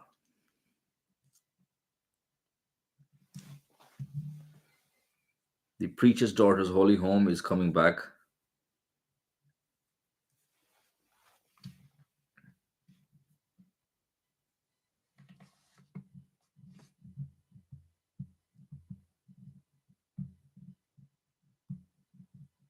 The best fight, in my opinion, for Holly Holm was when she defeated Ronda Rousey. That was one of the best moment ever, like one of the shocking moment ever in UFC history.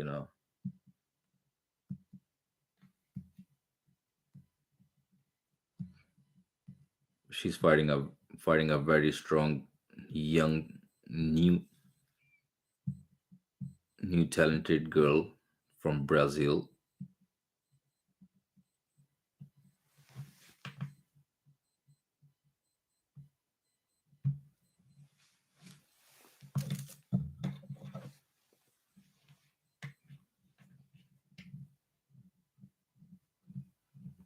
So we have a Chase Hooper, Jonathan Martinez, Vince Morales, Felipe Corrales, Alice Red, Sam Hughes, Omar Morales, Urge Medic, Jelton, Almeida, Parker, Porter.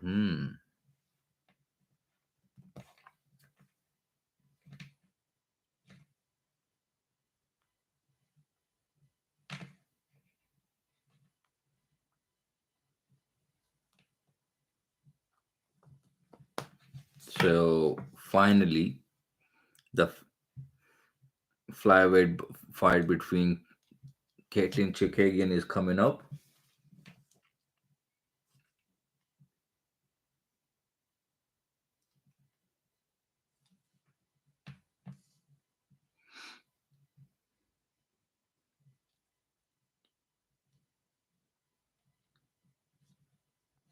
So let me know in a comment, guys. What's your pick, Caitlin Chukagian or Amanda Ribas?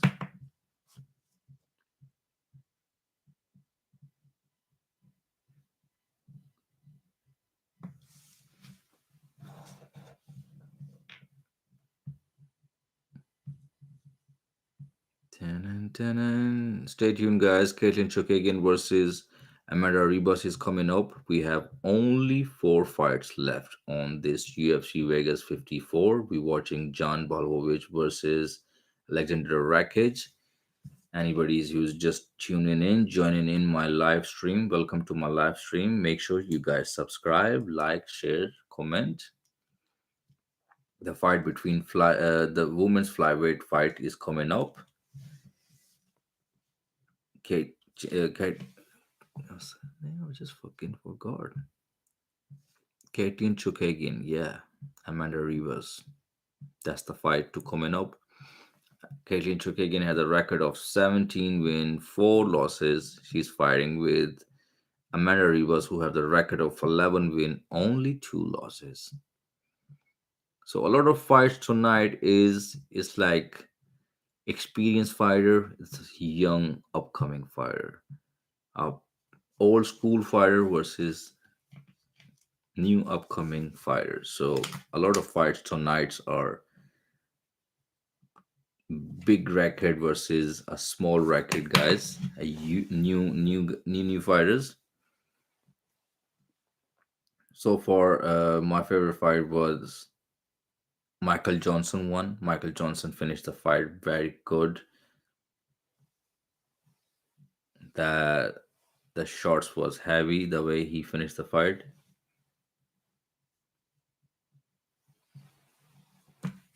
I could not um, catch up with what's it called, and Andre Petrosky. I think Petrosky's fight. Yeah, that was the start of the whole fights. Frank Camacho just lost.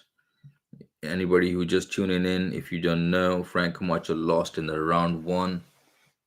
Got knocked out in the first round badly.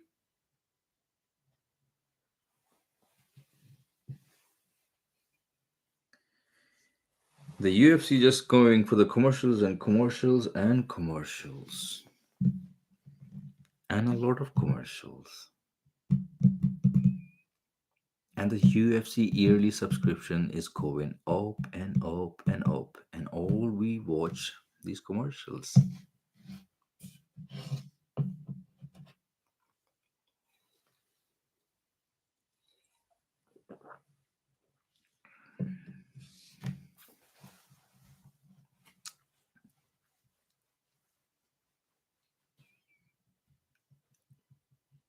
I'm getting tired of these commercials, man.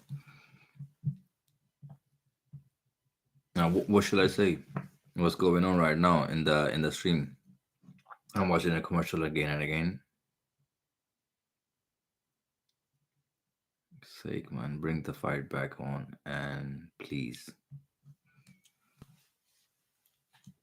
Hopeful this is the last commercial, and we are back to stream.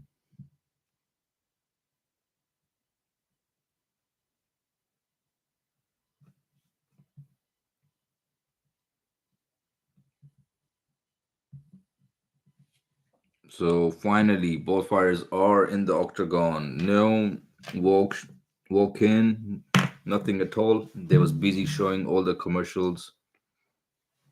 So Caitlin Chukagian is 33, Amanda Ribas is 28. Caitlin have a little bit height advantage, 5'9", and she had a 2-inch reach advantage, which is 68. Amanda Ribas have a 66-inch reach.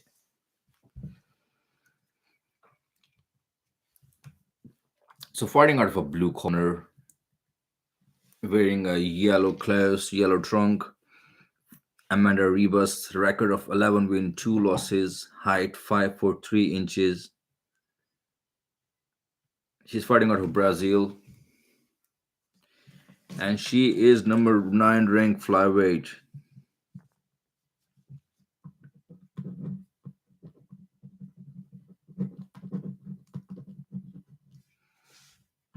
So fighting out of a red corner, wearing a black clothes, Caitlin Chukagian. She's American fighter. Record of 17 win, 4 losses, height 5'9". She's fighting in a 125-foot flyweight division. And she's fighting out of Pennsylvania.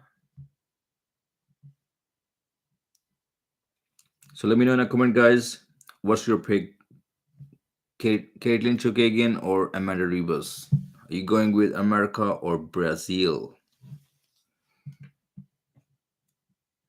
Chris Taioni is a referee of tonight for this fight.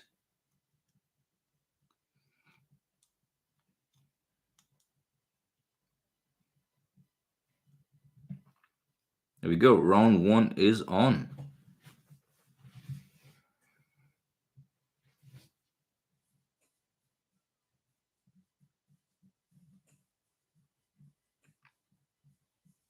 Reba is doing straight away the things she's supposed to do. She need to close the range, close the distance, get into the inside, and strike landed.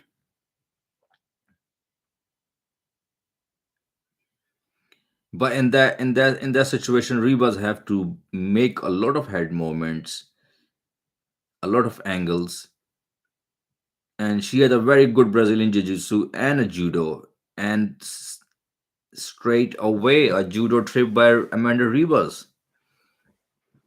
Caitlin Chukagian on the ground. This is the best thing about judo trip.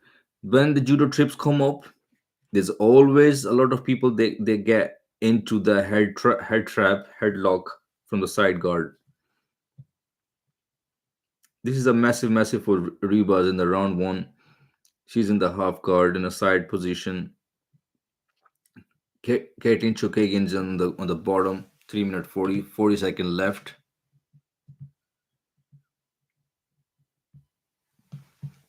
So Ribas is doing a very good job so far, keeping Caitlin Chukagian on the ground. She's stepping up her. She's keeping her knee to the side arm of the Caitlin Chukagian, so she can trap the arm from there and land some heavy shots.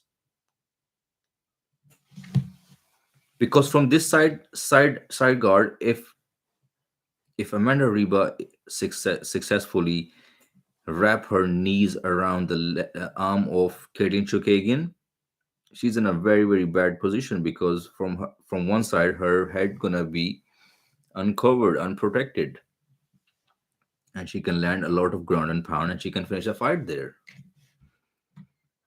So 2 minute 40 second left, round one. So far, Katin Chokagian is holding Amanda Ribas, so she cannot get a full mount. She cannot get a full mount.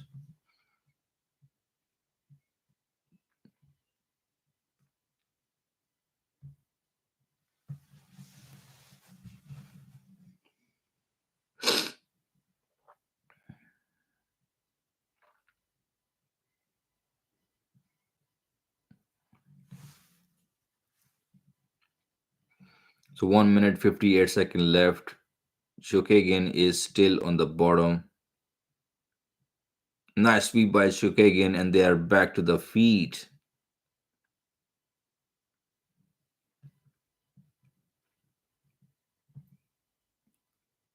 I want to see Chokagian to stand and trade with Amanda Ribas rather going for a takedown or something.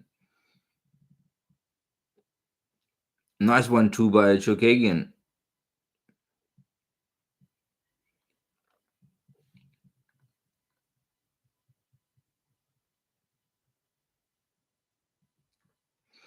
Amanda Ribas have to be very careful with these exchanges. She can get into these punches when she's going forward. Her hands are not protecting her head. So in UFC, anything can happen. One punch can change the whole game.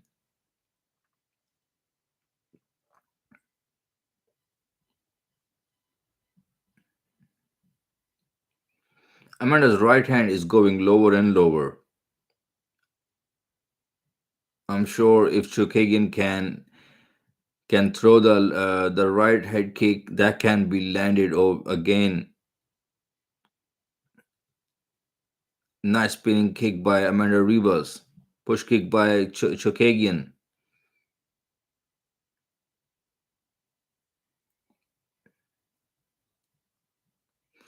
As the time going forward, Amanda Ribas' hands are going little bit low because I guess there's a lot of footwork she's doing, a lot of head movement she's doing, a lot of feints.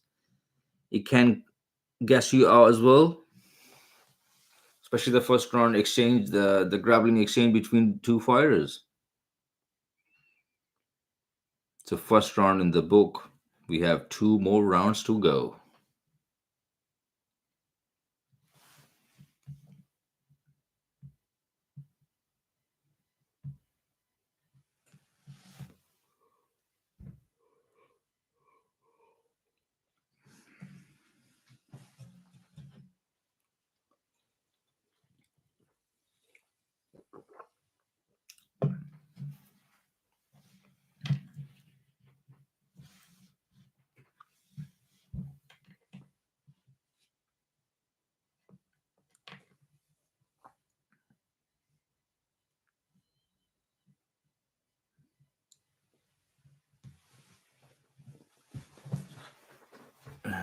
I need to sit properly. I need to change the chair, man. This chair I don't like anymore. I need a comfortable chair where I can stream alive for long because this is a tiring. Sitting here like this is tiring.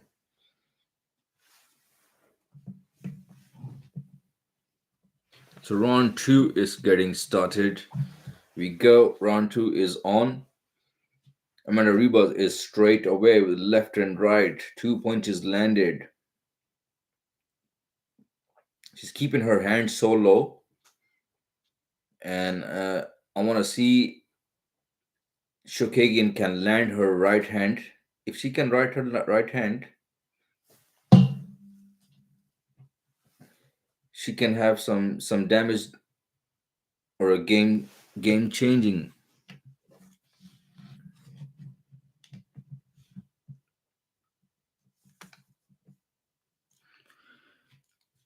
This fight can, if Shokagan want to win this fight, that can be only going forward.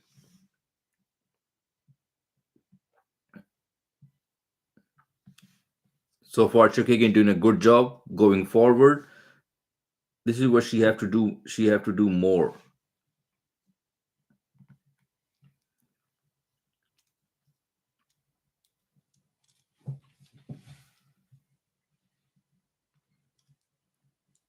Ooh, nice punch by Amanda Ribas and spinning kick by Amanda Ribas landed.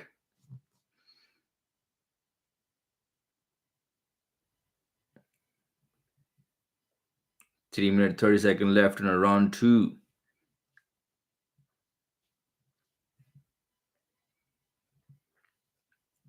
Shokagan throwing her right hand, but it's not getting landed on the targets. Yeah, it's just a matter of time because Amanda Riba is ducking the head in. If she get landed that shot while coming in, that can end the fight off. Another headlock and Shokagan is on the ground. This is a side headlock by Amanda Ribas.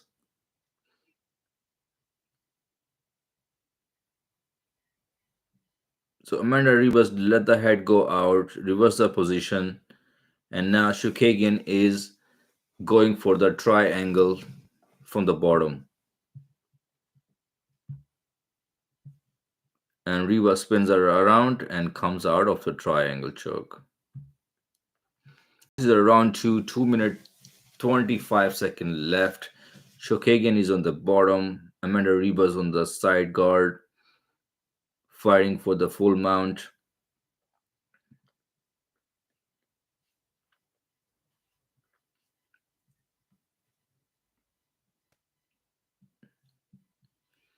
So Katie and Shokagan have the Mark Henry coach on the corner.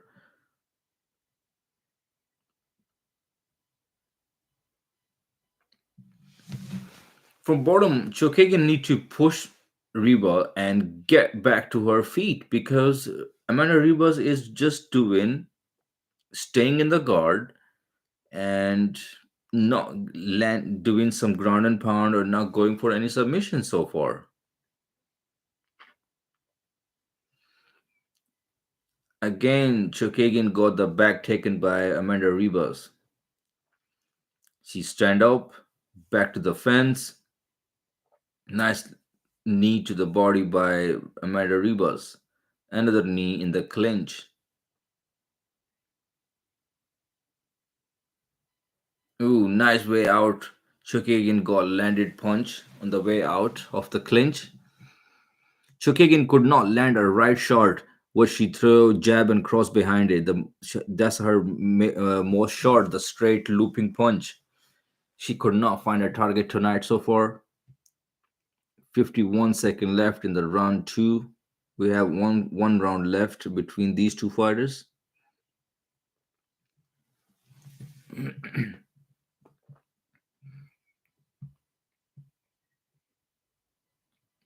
Amanda Riba is getting wild and hands are down, chin is up, and it's just a matter of time if Chekoigan can go forward and land some strikes, but she is not doing it. Biggest punch of the fight just landed by Chokagi, and this is what I was saying. She need to land those shots, not for a takedown. She just landed good 2-3 shots, and now Chokagin going for the takedown in the end of round. That's mad.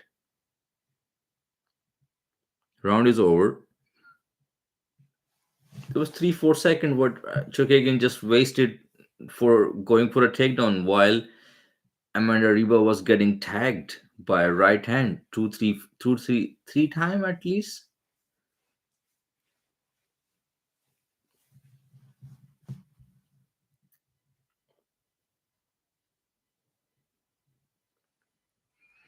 So Amanda Reba's coach telling her, you cannot take a right hand from Chokagin anymore. If you took the right hand anymore, you will lose the fight because there's a more of the chances she will gonna get knocked out because hands are down, chins are up, and yeah. Let's see Chokagin if Chokagin can put pressure on. She looks fresh. Another side, Amanda Ribas here looks a little bit exhausted because she's been doing a lot of footwork, a lot of head movement, and a lot of grappling.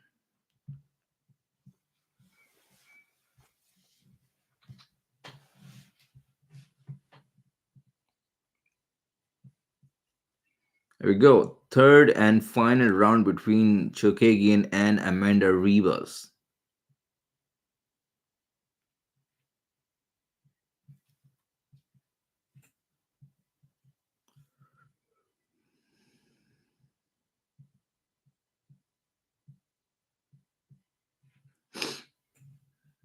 Dude, I'm feeling asleep right now.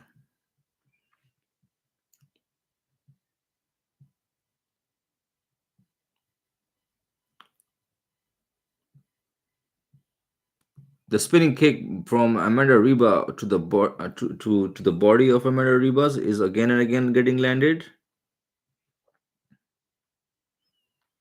No leg kick by Chokagian or Amanda Ribas so far.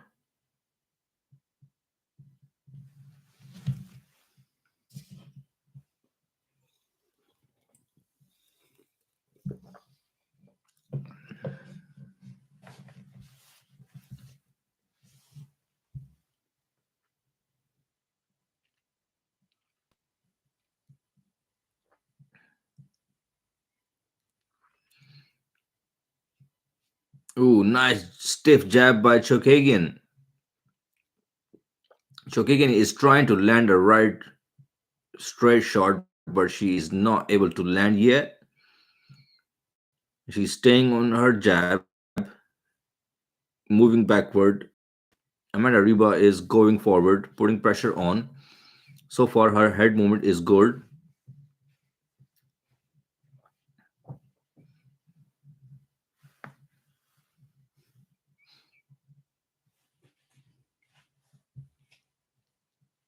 Shokagan is not throwing much of the punches, but she normally throws in the fight. And Amanda Riba's hands are moving a lot, but her hands are not covering the face well.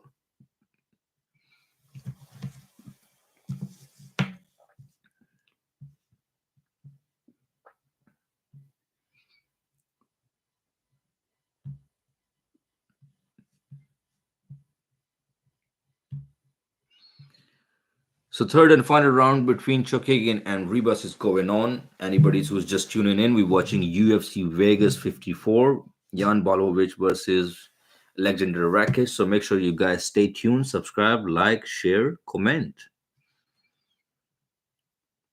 Ribas is putting an effort in. I was expecting more from Chokagan, but Reba is the only one who's going forward, who really from the fighting style looks like who really wants more to win the fight. Another side, Shokagian is just staying outside, trying for a hoping to land a right hand.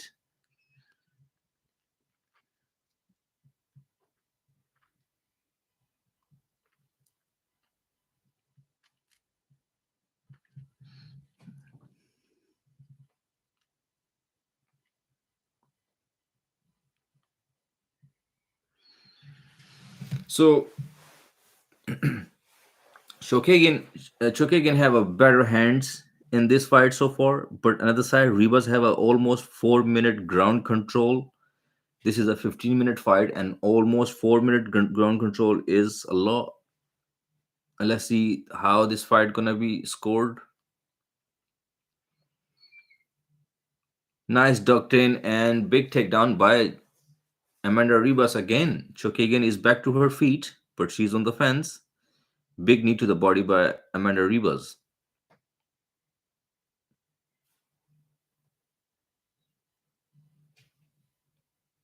Chokagan is out of the clinch. Back to the center of the octagon. 46-second left. Ooh, big right hand by Amanda Reba. She is putting pressure on, making Chukagian going backward.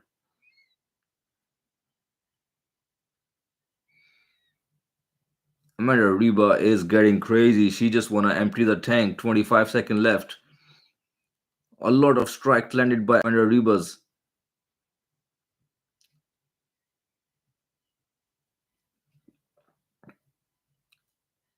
Hands off to these two fighters who are leaving everything in the middle of the octagon, which is now making the fight boring.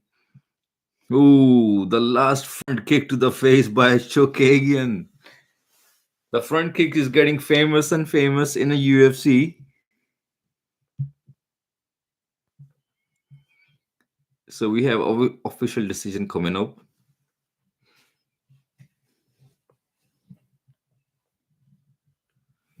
Let's see who's got it done. I guess Amanda Reba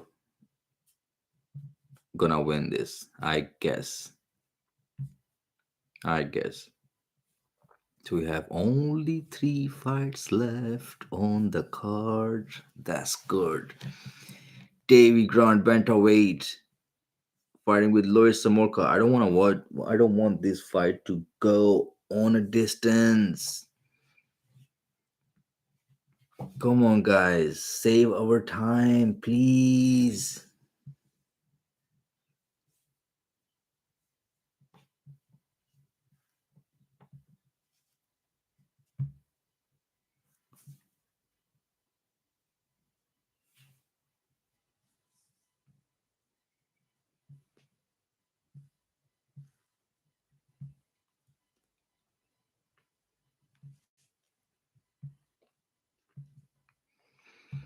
So anybody who's tuning in, we're watching UFC Vegas 40. Vegas 4, no 40, 54, sorry. John Blachowicz versus Alexander Rakic. Right now, Shokagian versus Amanda Ribas is going on a decision.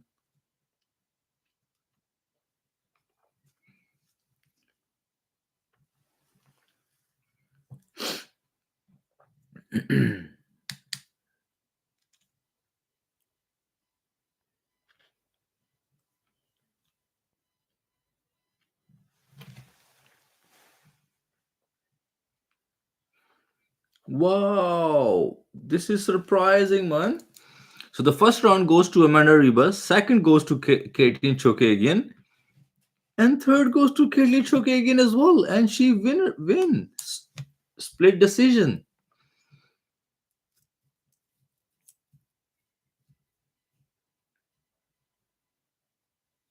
But Caitlin Chokagian was not even. She was end of the when the thing was getting announced. She was like sadly standing in the corner, like she knows she lost.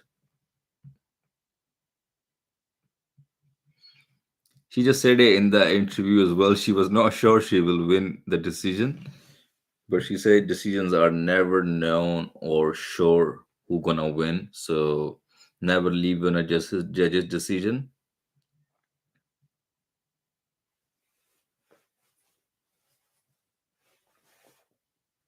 Damn, it's 3:30 in the morning. So Caitlin Chukagian just won. Split decision.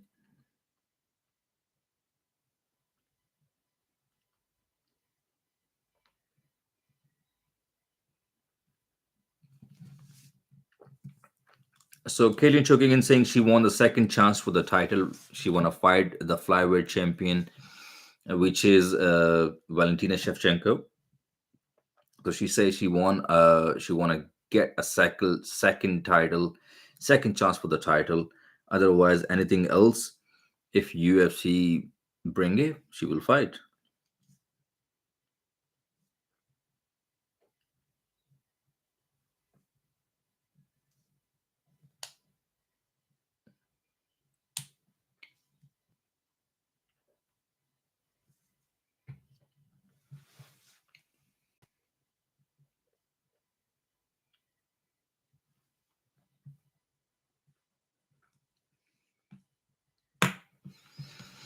Valentina Shevchenko. Speaking of Valentina Shevchenko, she is fighting in the UFC 275, which is June 11.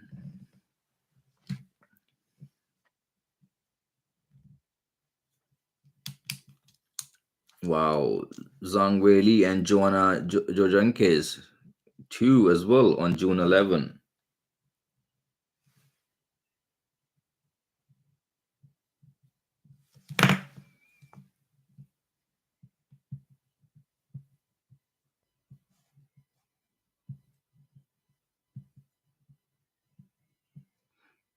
Luis Samoka is coming back.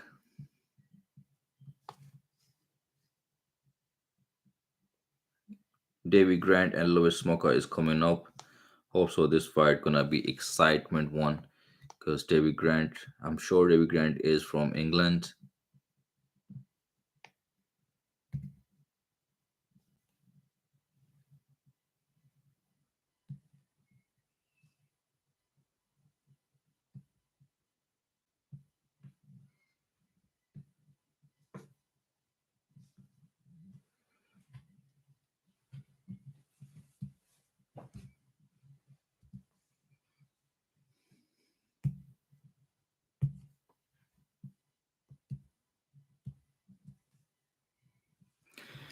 Ooh, tiring, man, tiring. Without fans, like when it's not UFC fans around in the event, it's kind of boring. Fans make things excitement. Crowd. There we go. John Blachowicz making her way into the arena. It's a big task for him tonight, fighting Aleksandar Rakic.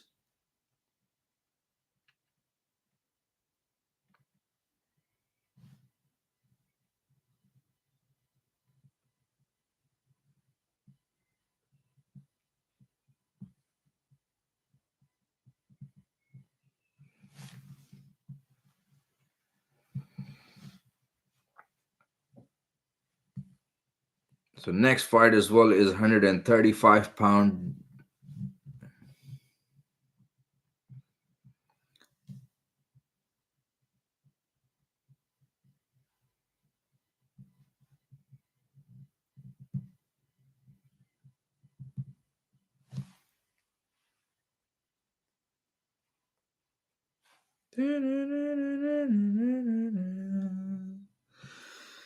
So David Grant versus Louis Samoka is coming up.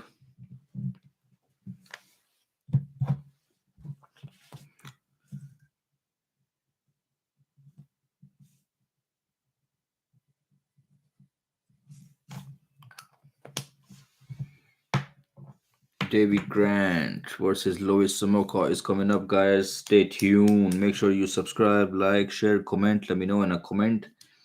What's your pick, David Grant or Louis Samoka?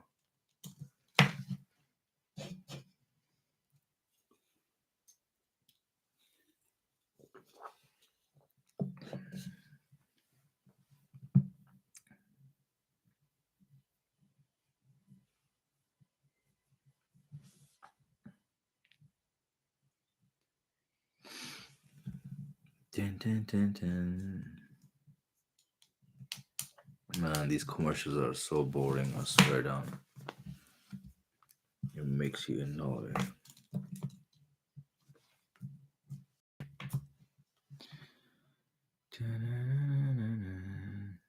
YouTube studio.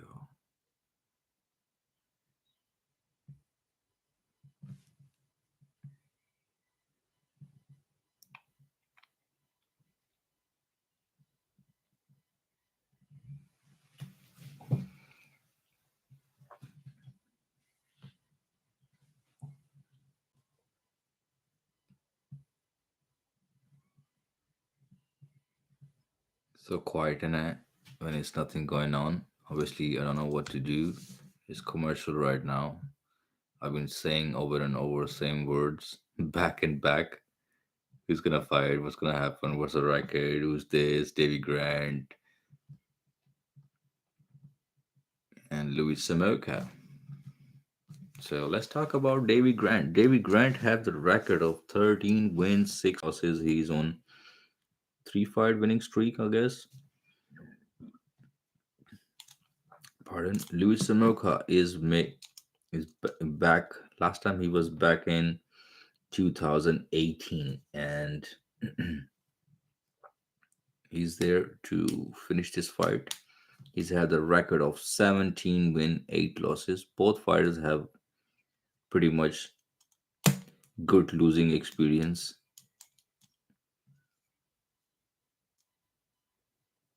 So Davy Grant have altogether 19 fights.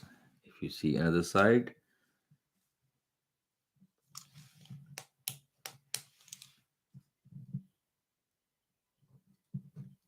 Louis Samoka have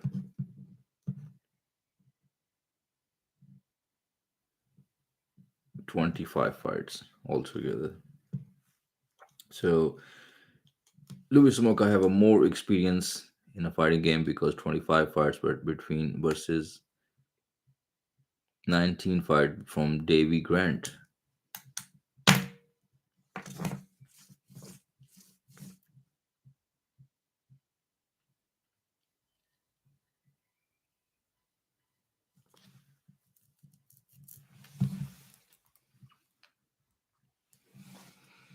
So Davy Grant is making his way. Let's get into the fight.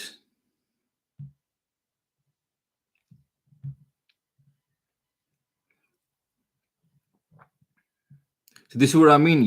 Like when these fights are happening in UFC Apex, one fight finish, they just put us on a fucking advertisement and these adverts and everything.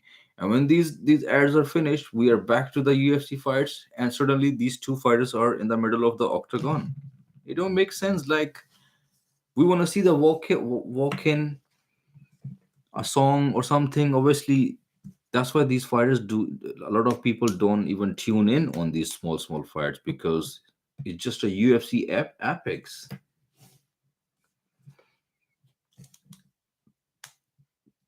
So now Bruce Buffer is announcing that.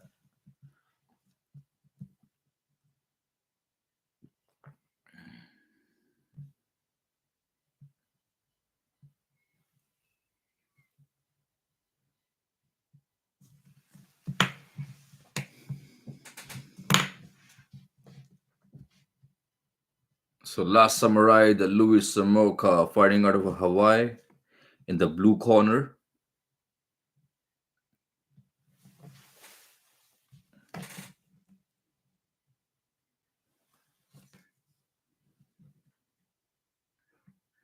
So Davy Grant is from Bishop Auckland, England.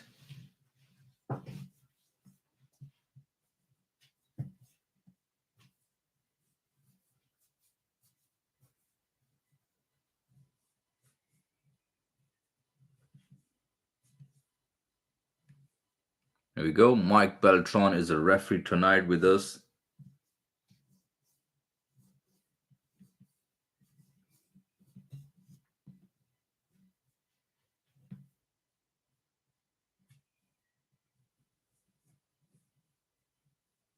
So Louis Samoka has never been to the third round. Here we go, guys. Round one is started.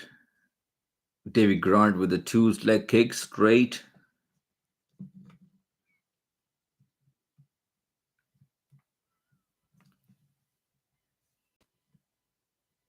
Front push kick by Davy Grant. Looks like Davy Grant is ready for a lot of leg kicks because his both ankles are covered up, wrapped up.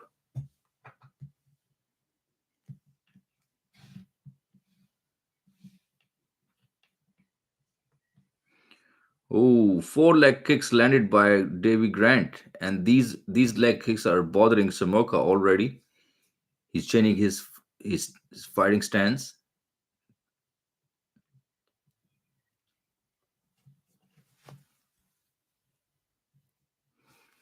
Another side, Davy Grant is keep changing his stance, and you never know what's gonna come, a leg kick or a strike.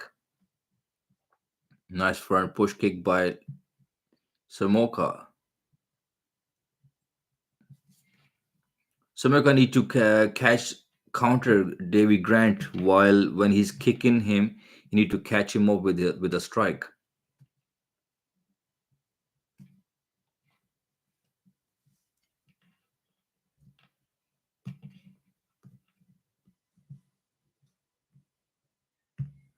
Ooh, nice 1-2 side left hook by Davy Grant. Davy Grant's looking good so far. Luis Samoka have to be very careful with these strikes because he's getting chopped up by the legs, and those hooks can be very dangerous for him.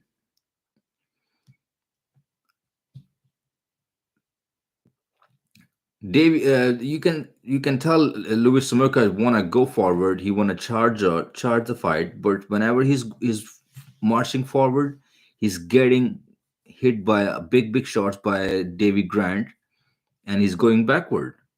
Another leg kick by Luis Samoka. Right now, the Luis Samoka is covering up a lot of leg kicks, and he's getting head punches.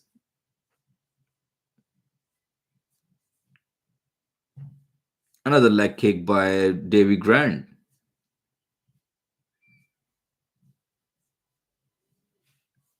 Oh, another right hook. Samoka's looked a little bit hurt. Davy Grant looks so patient.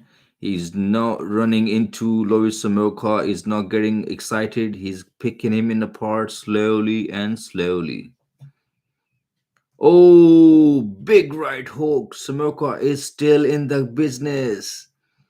That was a big shot. I'm so shocked how Samoka is still in there. It's a nice opening round for Davy Grant. Another body kick by Davy Grant.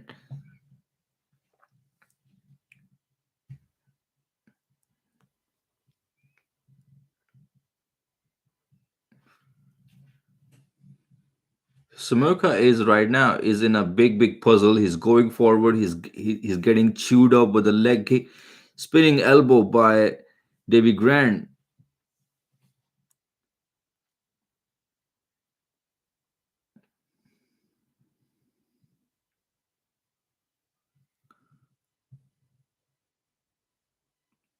I'm gonna say Samoka have some chin. He's taking some shots. He's taking some shots and he's still in there.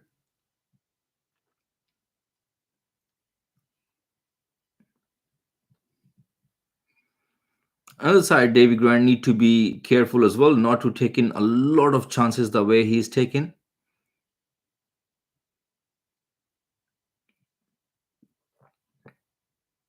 Oh, big punch landed, and Samoka is on the ground. That was a right straight on the pipe.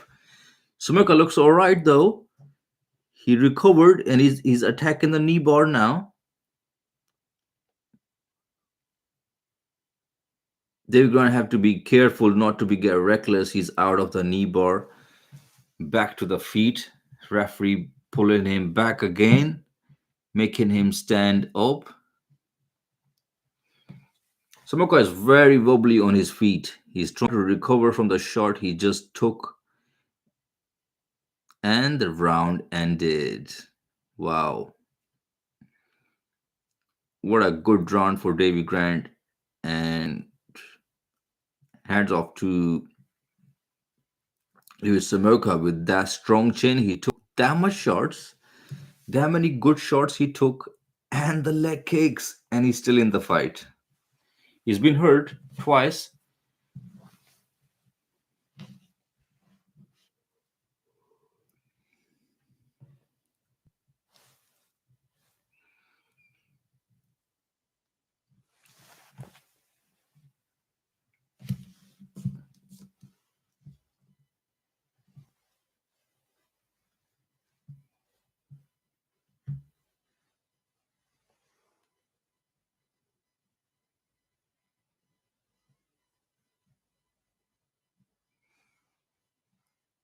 Let's see if Davy Grant can finish this fight in this second round or lose Samoka. Luis Samoka can finish the fight. Let's see.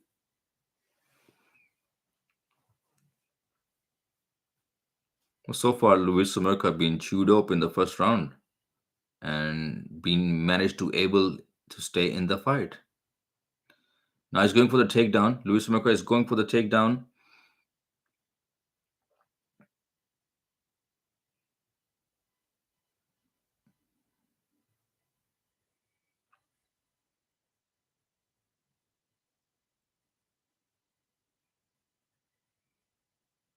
Wow. So far, Davy Grant made his own new record of most significant strike landed in the bantamweight history. His own record. Davy Grant has the first record and second his own record as well.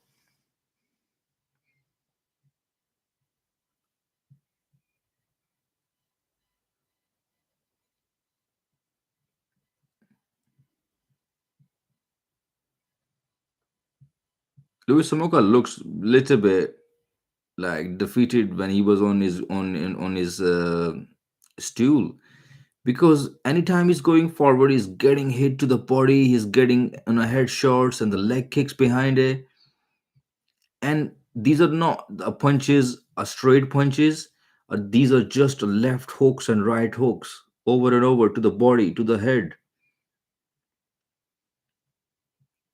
And Luis Samoka have no option just to cover, and some punches to cover, some to just took it.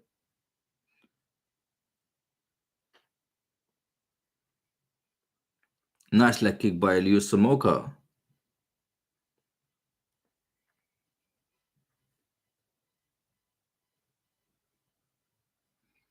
Oh, Samoka is getting busy. He's landing some of his shots. Short, small elbow. This is what we need from Samoka, like stepping in with these short elbows where he's covering up a lot of punches.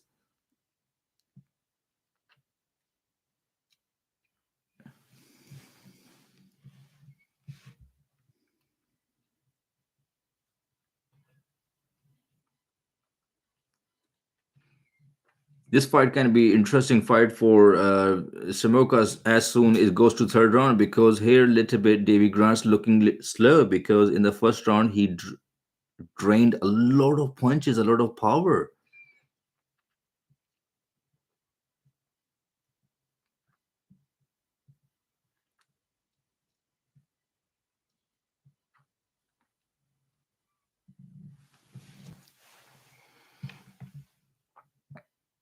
Luis Samoka is looking better now in this second round.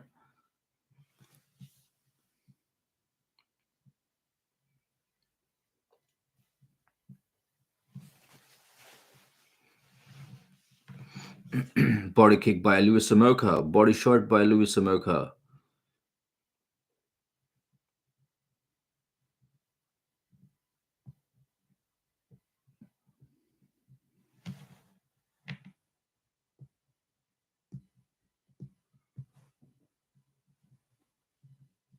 Ooh, heavy shots by David Grant, and Luis Samoka's backing up.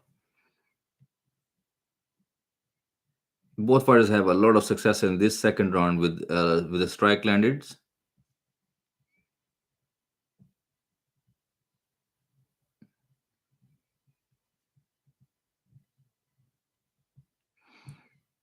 So in this second round, Samoka has done a very good job landing a lot of strikes, more than David Grant in the first round. So that's a pretty much excited. Like first round goes to David Grant, second round is 1 minute left, going so far with Luis Samoka.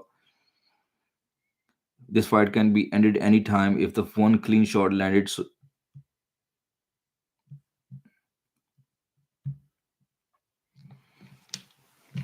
Terrible position by Luis Samoka. Try to take down David Grant. David Grant is on the ground. He's attacking the David Grant's arm. 35-second left. It's very close. Davey have to be very careful. Do not let your arm go overextended, otherwise 21 seconds left. Louis Sumoka to the back of Davy Grant and he's fell and Davy Grant is off.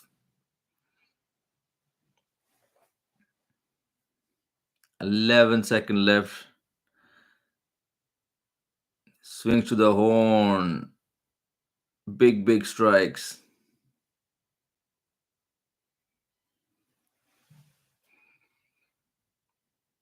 So this is a third and final round between these two fighters, Louis Sumoka and Davy Grant.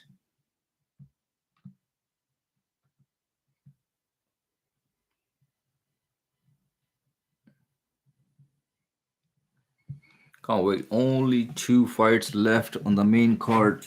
Ryan Spann, Ian Conchallava, and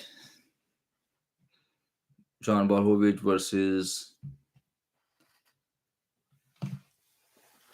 Aleksandar Rakic.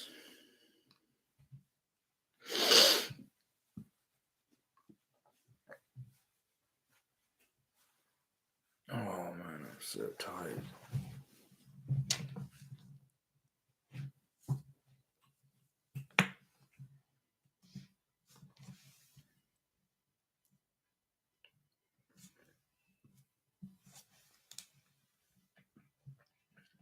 Here we go, guys. Third and final round coming up.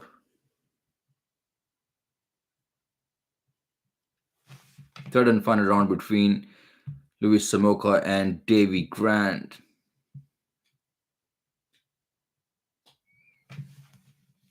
Nice combination by Davy Grant. Davy Grant landing his left and right shots over and over. Big leg kick by Davy Grant at the start of the round.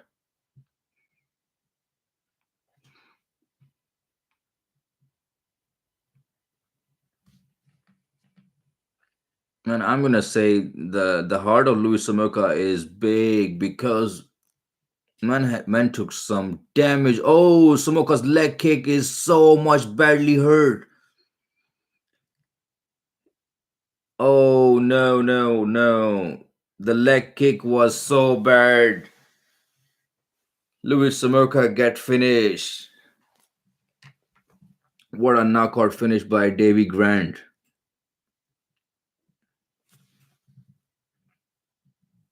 Wow. Insane finish. That leg kick was getting landed over and over. Sumoka tried to check the kick, and that was right on the shin.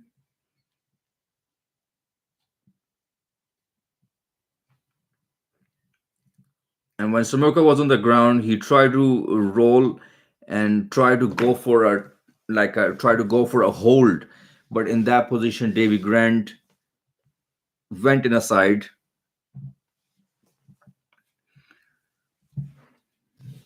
This knockout, because when he was on the ground, and Lewis Sumoka was on the ground. He tried to roll. He tried to roll on, and in that situation, Davy Grant hit him so badly 2-3 times on his face and finished the fight.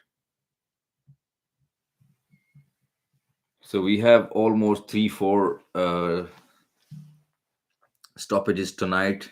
So far, we have two more fights left, which can be a big firework.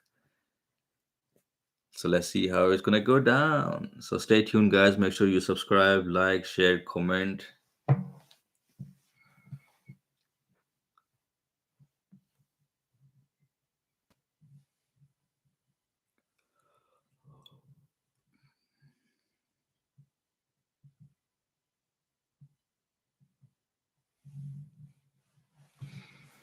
So Davy Grant just managed to stop Louis Sumoka in the round 3.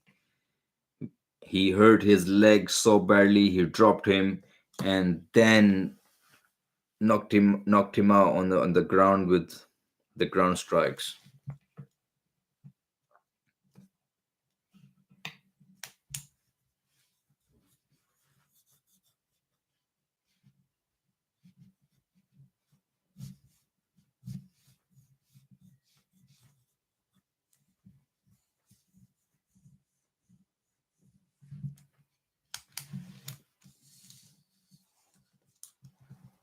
So Davy Grant win.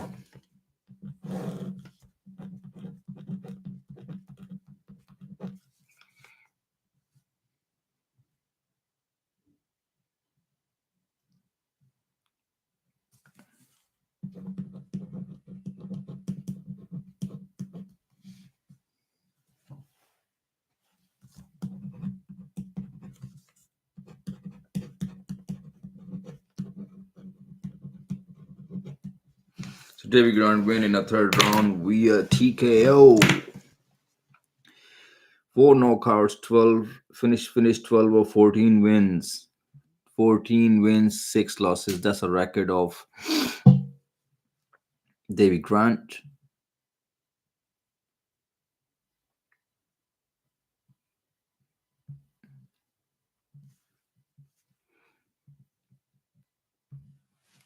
Those were the heavy calf kicks because Lewis Merca was in a trouble with the first round with those calf kick because he started with those calf kick and then with those hooks keeping him covered up.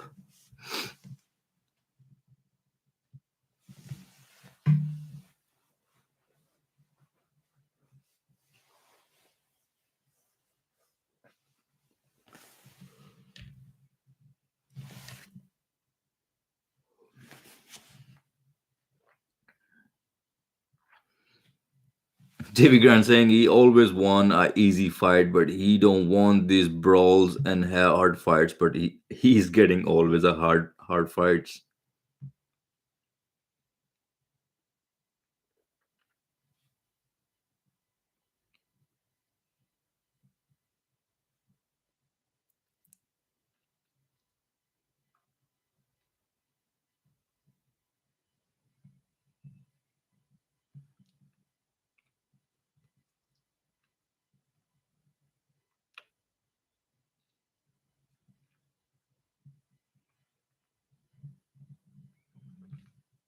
So this was it.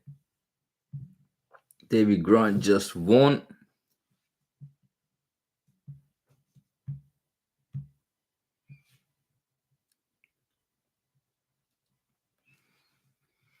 So we have a May 21, June 4, June 11, June 18. These are the more 4 events scheduled, upcoming scheduled events in which we have only one June 11 live on pay-per-view, which is UFC 275.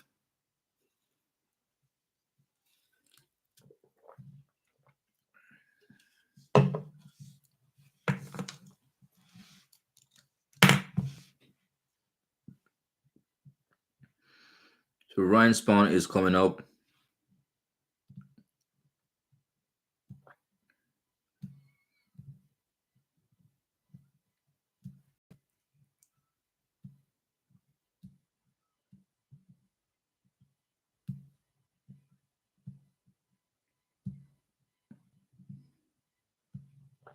This fight gonna be intense. Both fighters are light heavyweight. Both fighters are knockout artists. Both fighters do not want their fight to go on a judge's decision, and I cannot wait for this fight. This fight gonna be a good fight.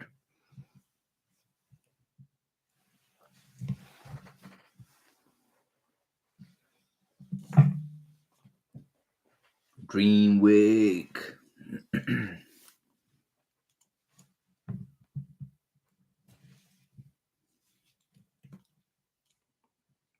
After having a loads of drink and soft drinks and a water, I'm full now. It's 4 a.m. and I need to have some sleep before I go back to work.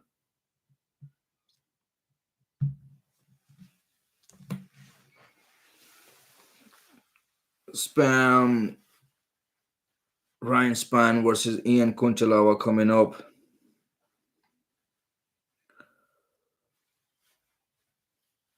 Oh, my neck is hurt.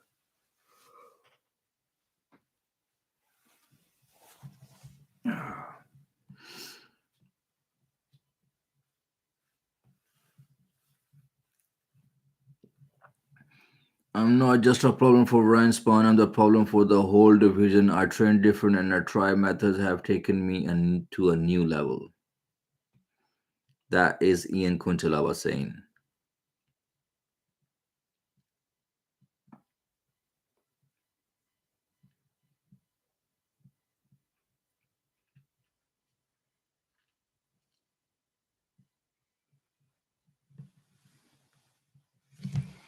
So Ryan Spann have the three finishing: Misha Serkinov, Minotauro Noguera, and Devin Clark.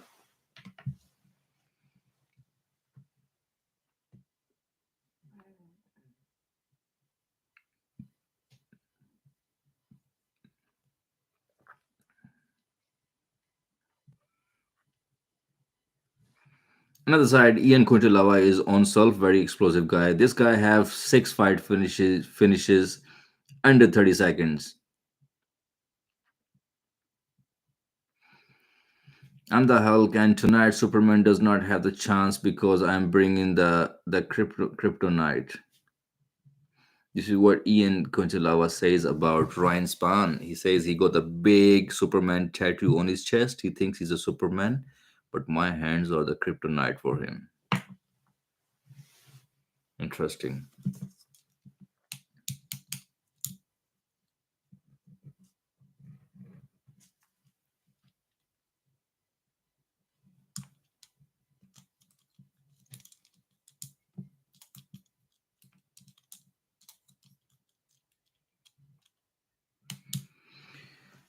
Oh man, I want to relax. Is it possible I can go grab some drink in a bit?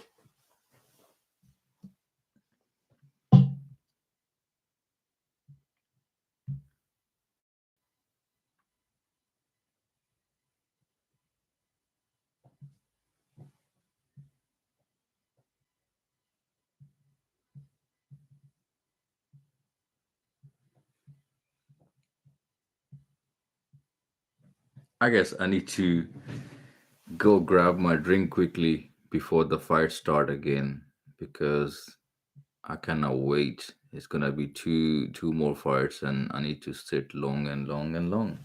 I'll be back in 1 minute, guys. Less than 1 minute.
Sorry.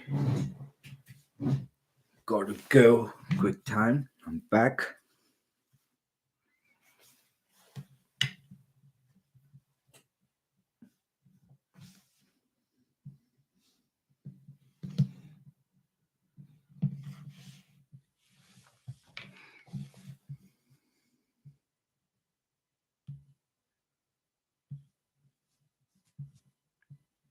So we have a co-main event coming up. Ryan Spann versus Ian Conchallava. This fight is a very interesting fight. It's not gonna go on a decision. Definitely, it's gonna be a big stoppage.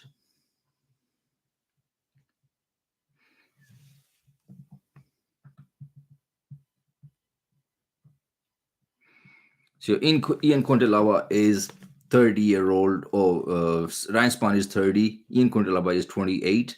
Ryan Spann is 6'5", and he have at least 4-inch reach advantage, which is 79, and Ian Conchallava had a reach of 75. This is a co-main event between light heavyweight contenders.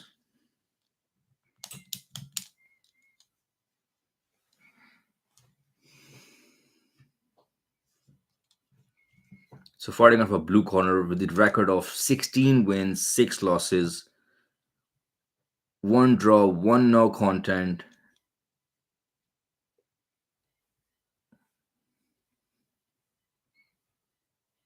Fighting out of the Republic of Moldova, Ian Conchallava. Man, he just went forward all across the cage and done this to Ryan Spann.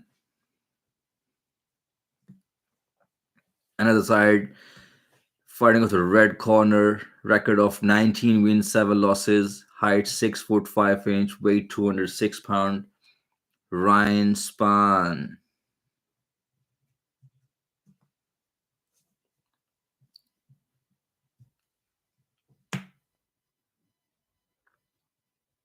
Oh my god, I can't wait for this fight.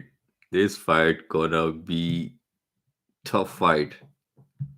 So let me know in a comment, guys, who's your pick in Ryan Spann or Ian Conchallava, and how this fight going to be. Get it done. Here we go. Round 1 is getting started. In the blue, Ian Conchallava, and in the red, Ryan Spann. Ryan Spann's jab is so good. The right hand landed straight twice.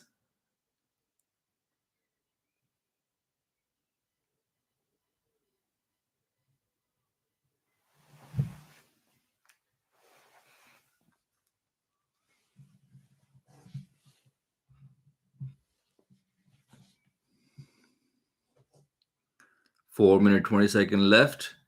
Both fighters are mirroring each other, especially Ian Conchallava after getting touched by the right hand of.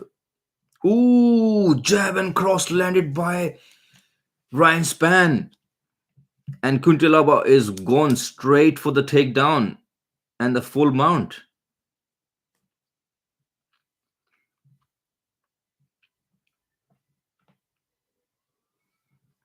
This is scary. Ian Conchallava is on the top of Ryan Spann.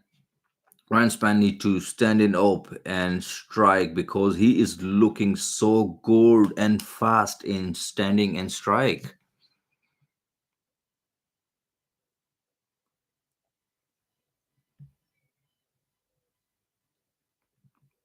Guarantee attempt by Ryan Spann and taken down by Ian Conchallava.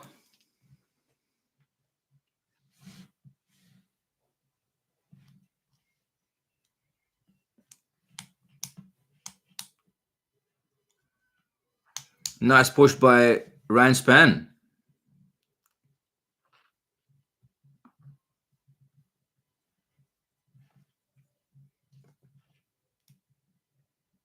Nice short elbow by Ian Conchallava on the ground.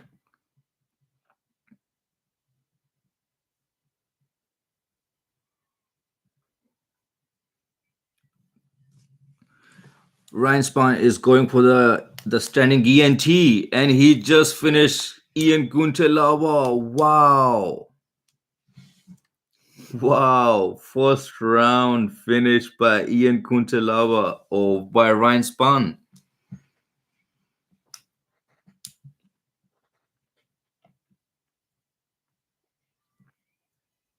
Wow. Ryan Spann is a real deal. From the bottom, this guy pushed Ian Conchallava, make him miss a big punch, went for the standing ENT, twist him all the way to the ground. While on the ground, he landed before even the ground touched. Ian Conchallava was tapping already. The choke was so deep in and tight, and he have no chance just to tap. How many bonuses tonight, man? So far, fights are interesting. Good, exciting fights, especially the last one. It's gonna be excited, and where I am right now is already sunshine is rising up. It's already in morning. I skipped my whole night sleeping pattern, and I've been live doing a live stream. So do me a favor, subscribe to the channel, like, share, subscribe, comment. That will help a lot. So thank you so much. We have a main event only left in co-main event being done. Ryan Spann win.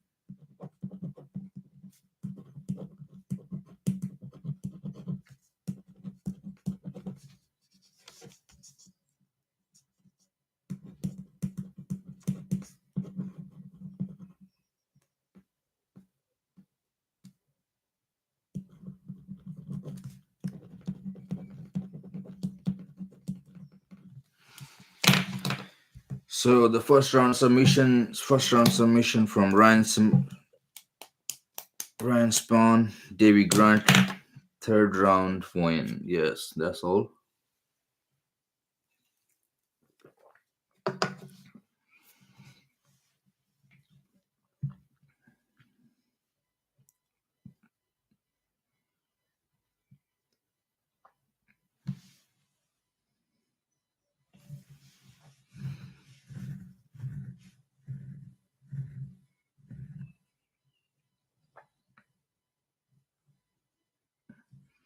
So what an impressive finish by Ryan Spawn in the first round.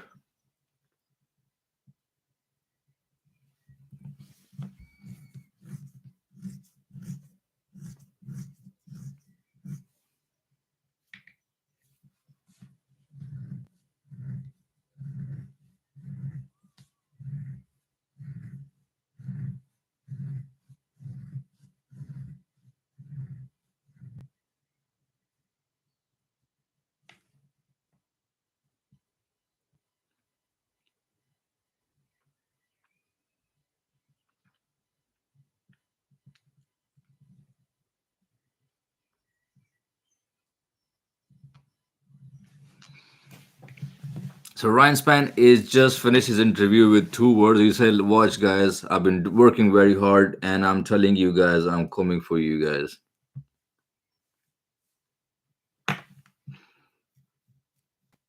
So 12 submission for Ryan Spann so far. It's about the time for the main event. Huge chance for Jan Blachowicz to get back into the contender line of a title fight.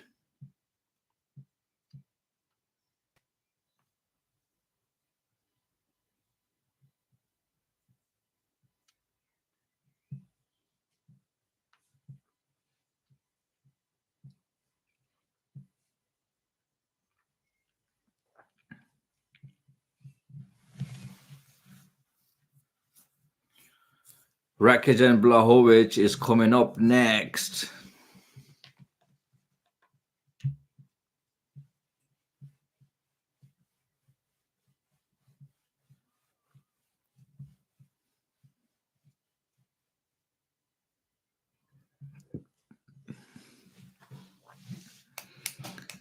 Dun, dun, dun, dun, dun, dun.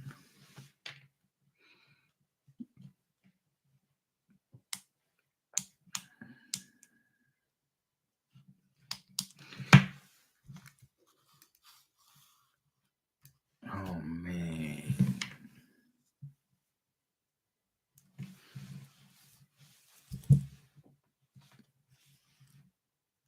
Small what? He says it's 4, but it's real, it's 5.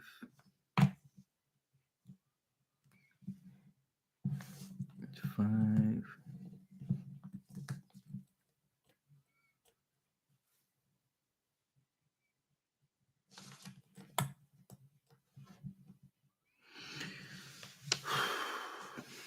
So we have only main event left, which is John Blachowicz versus Alexander Rakic, and I'm gonna pick this final fight.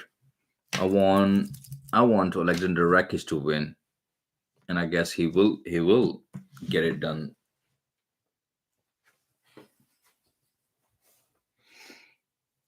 And I don't think so. This fight gonna go in a decision as well. And I'm very excited to see how the results gonna go play down. Who's gonna be a better man? Who's gonna be a better fighter? Gonna be a winner of tonight.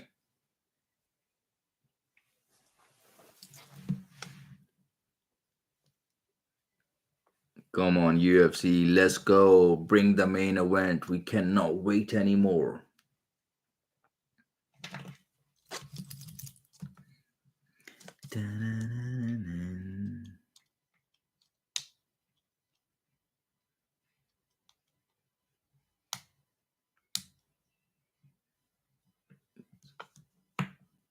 So come on, guys, we're watching UFC Vegas 54. It's a time for main event. UFC main event. John Blachowicz versus Alexander Rakic is coming up next. Make sure you subscribe, like, share, comment. Let me know in a comment. What's your pick? John Blachowicz or Alexander Rakic?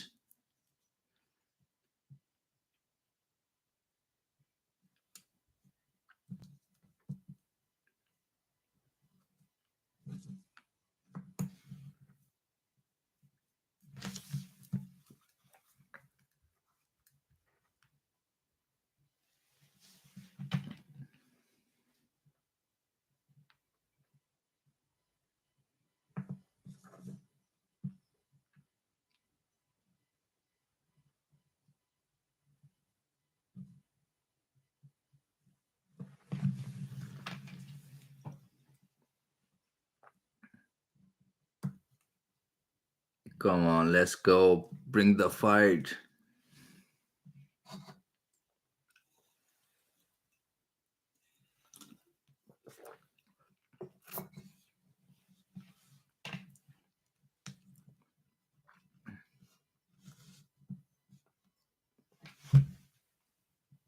So Alexander Rakic being grown up in Austria, he represents Serbia, and he is fighting a number one contender.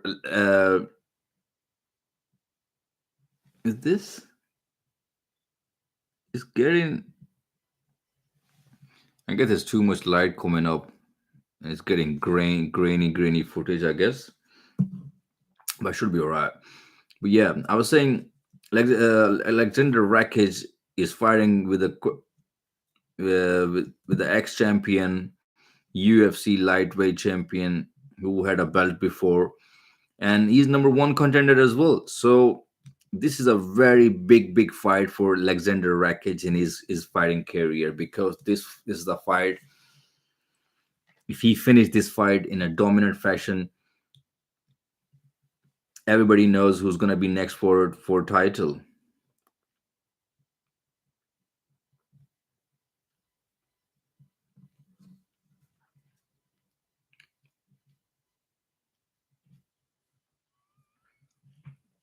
Both fighters are explosive. Both fighters have a one punch knockout power, and I cannot wait.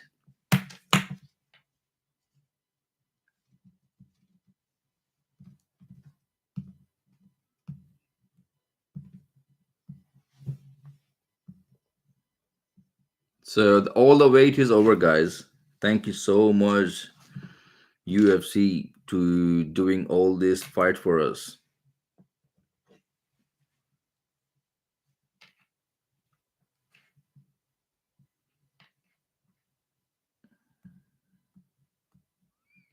Is that just a music, or one of the fighter is making a way? Yes. So Alexander Rakic is making his way.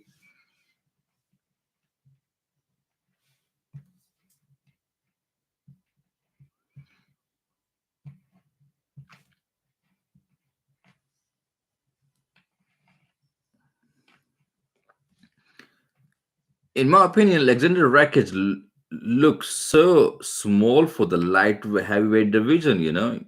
This guy is a slim, like not the big physique the way another light heavyweight guys look like.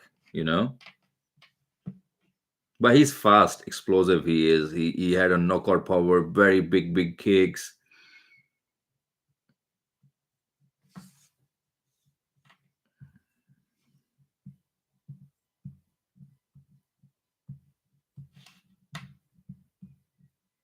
This is a 5 round fight, and Alexander Rakic have never done the 5 round fight before.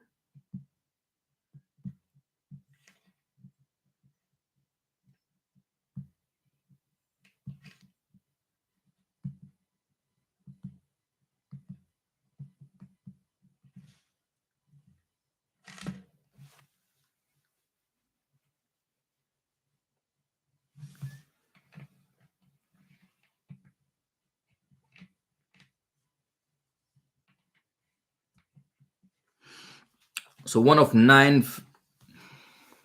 only nine spinning points been landed. One of the spinning points landed KO is from Alexander Rakic.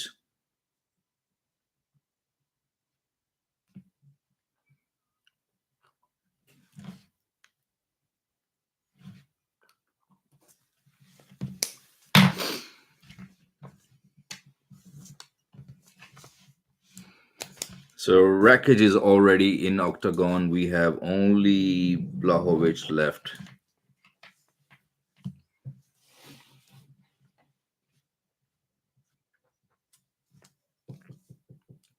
Here we go. Jan Blachowicz making his way.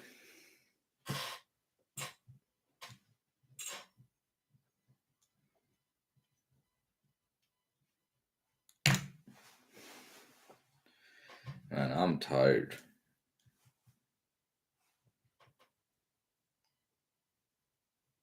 I have to sleep only today after this stream for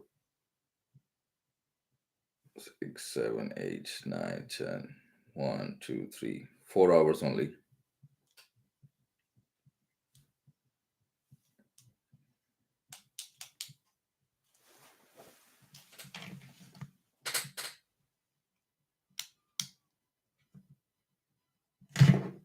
So John Blachowicz making his way.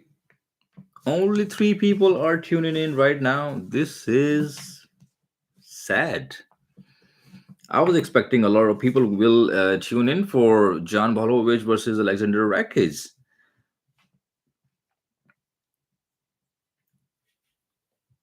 Let's go, Poland.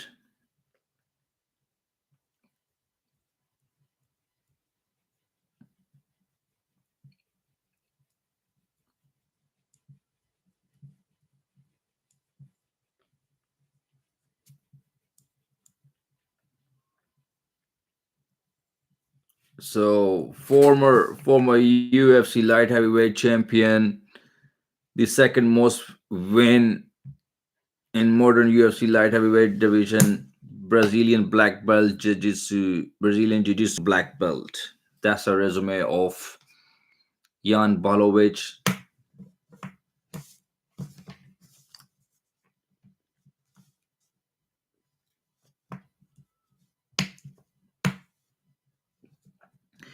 The best thing about Jan Blachowicz is he defeated Alexander Adesanya. Nobody defeated Alexander Adesanya in the UFC. The way he done that was impressive. Took him down, ground and pound, and a lot of wrestling. It shows how mature the game plan of Jan Blachowicz was to win that fight in any scenario. So Jan Blachowicz is 39-year-old. Another side, Alexander Rakic is 9-year-old, smaller than him, 30-year-old. Both reach is 78. Alexander Rakic have only 2 inch reach or 2 inch height advantage. I am getting excited and I'm so tired. And this is a main event. And I don't like any UFC event when I started it in a dark and end up mourning outside. I don't like that.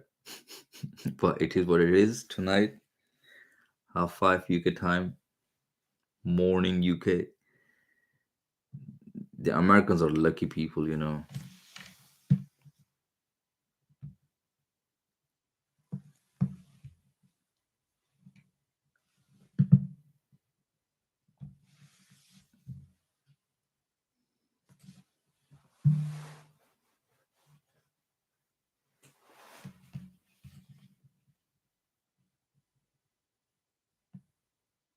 It's time.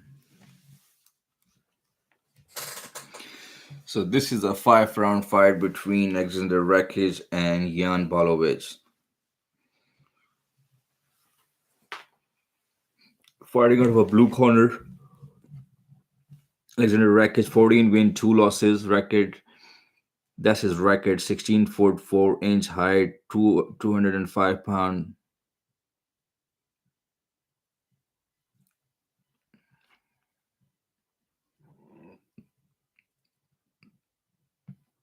So Alexander Rakic is a number 3 lightweight contender. Light heavyweight contender. Lightweight, I'm saying.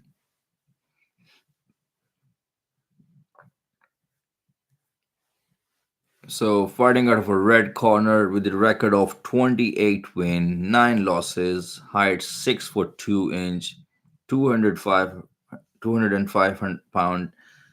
That is weight class light heavyweight, number 1 contender.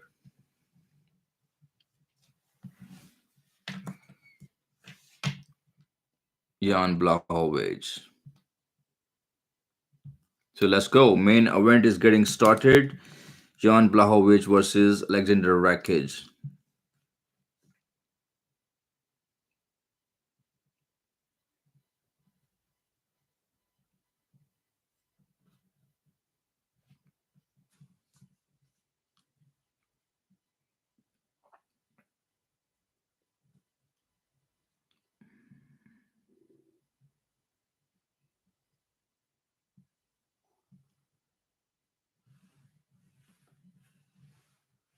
There we go, guys. All the wait is over. I'm so excited right now. Let me know in the comments what's your pick, who's gonna win, and how. Alexander Rakic or Jan Blachowicz. Jan Blachowicz straight away starting a fight with a leg kick. Another leg kick by Jan. Rakic with a body kick.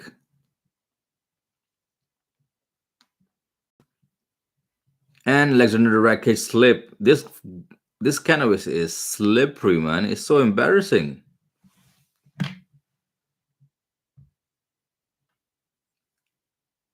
Spectre Rakic win. Let's go. Subscribe to my channel and make sure.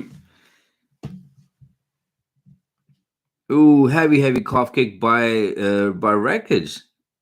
Another leg kick by Jan Blachowicz. Both are throwing leg kicks to each other, and these are the calf kicks.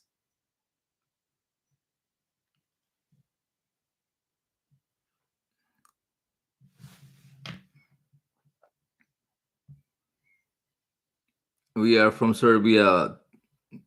Thank you for tuning in. Welcome to my channel. Make sure you subscribe. Let's go, Serbia.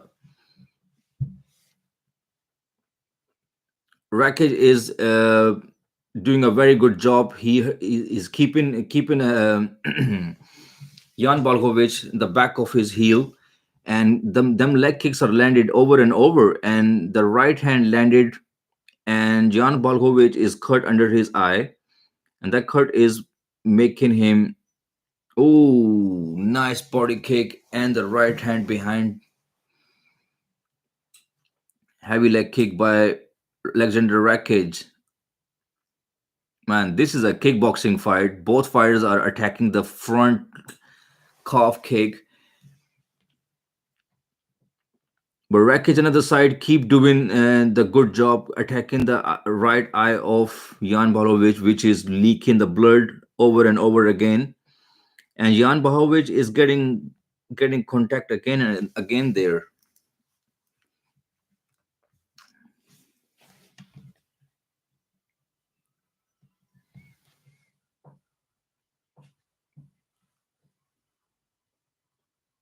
So fans in Apex Arena are chanting for for Rakic. Rakic need to be check those kick because he's getting little bit limp on that leg kick. It's a matter of a time someone leg kick, someone leg will get hurt badly.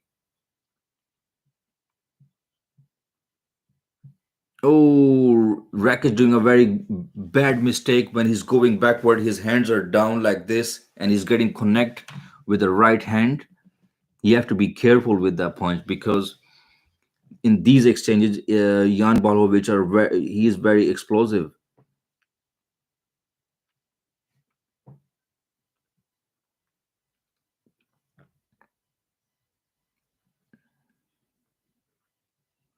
Both fighters are not switching a stance.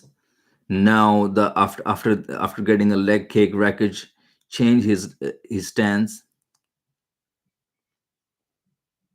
These two fighters gonna limp together to morning time. Both leg gonna hurt a lot.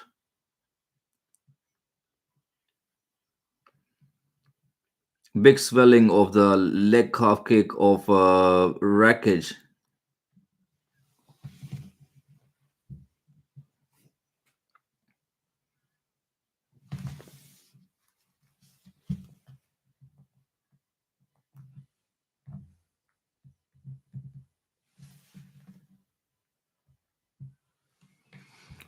Big shot landed by Rakic.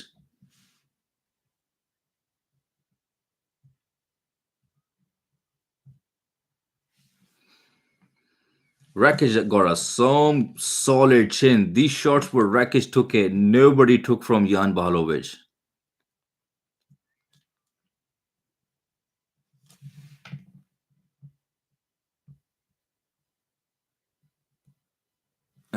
When the fight begins, when the fight just begin now, it's a first round, 25-second left.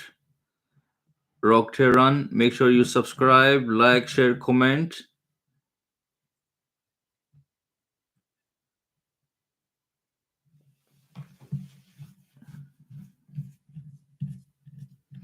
Both fighters have the ability to shut the light off within in one punch, but they took a lot of punch, a lot of strikes. They stood in the fight, and right now Jan Bolovic left eye is blooded up. He's bleeding bad.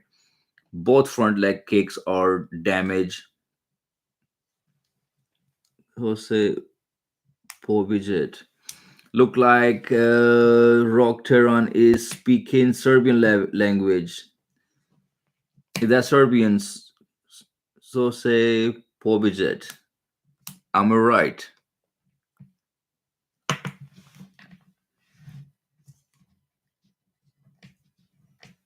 Let's go, Serbians. Yes, it's Serbian. Yeah. So did I read properly? It says so say Pobijet. Are you saying what are you doing or what's going on? Spectator says Pa nadam not most se rakid but brate. I don't know what is it, but I try to read it. Second round, second round getting started. I mean, who is gonna win? Yeah, Rakic's gonna win.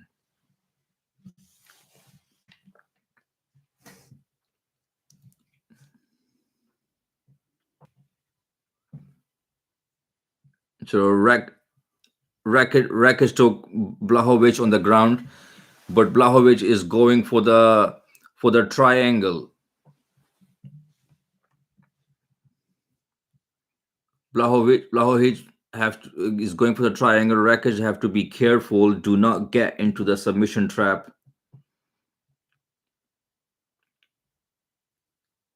Rakic need to take his arm out of it. He should not be sitting and hanging around in there.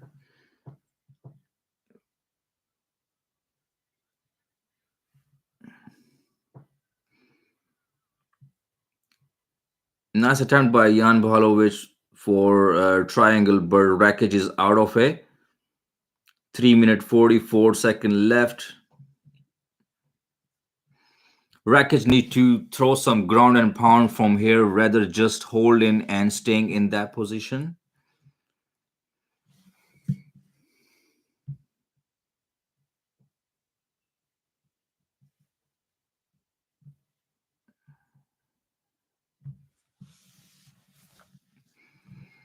Three-minute 17-second left in round two.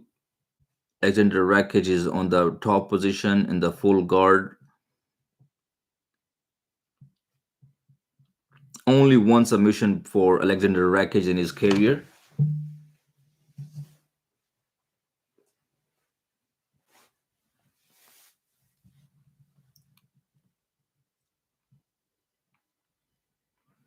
Nice short elbow by Alexander Rakic. Jan Blachowicz is staying on the bottom in the full guard. Jan need to get up from here.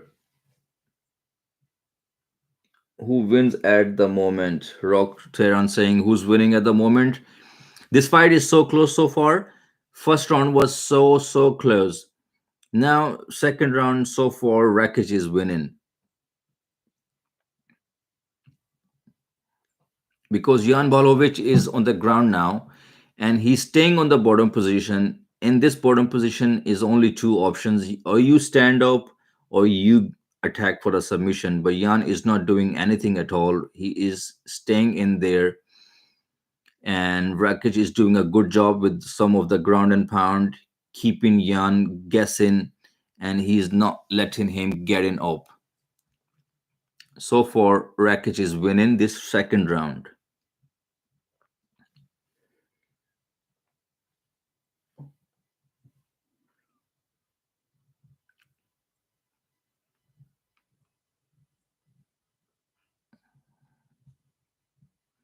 One minute 30 second left. Rakic is doing an amazing job with his wrestling exchange. He just locked the leg of Jan Blachowicz with his legs. The way Khabib does that, wrap the legs around his legs and do not let him stand up.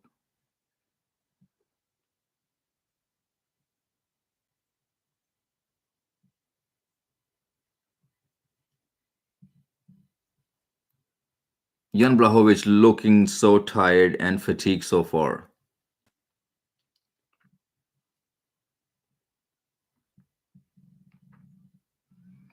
48 second left. Rakic is on, still winning these ground exchanges.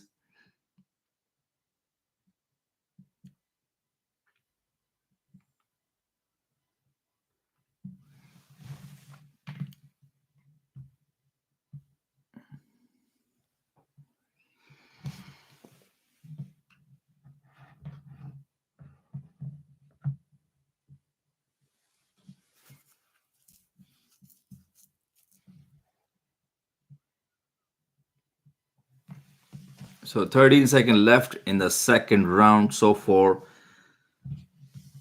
Rakic is winning the second round, keeping Jan Blachowicz on the half of the round on the bottom.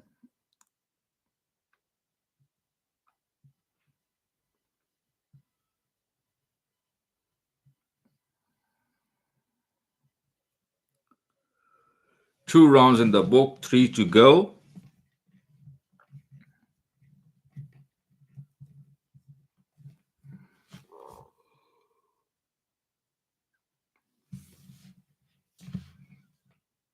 Rakic done a very good job keeping Jan Blachowicz in the second round on the ground.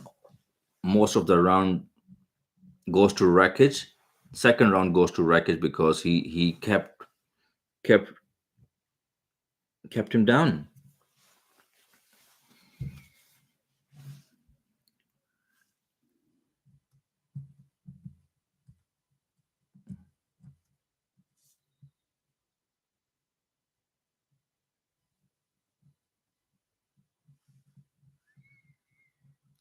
Third round between Jan Blachowicz and Alexander Rakic.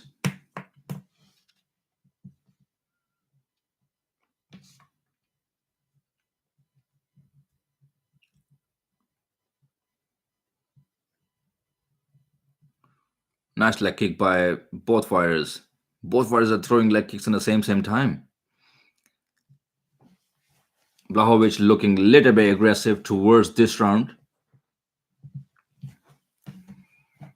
Power combination by Blachowicz.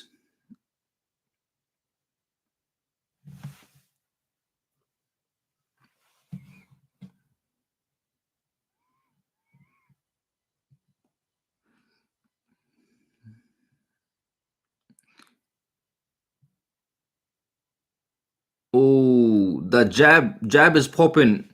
Rakic jab is so fast and popping, which is hurting Jan Blachowicz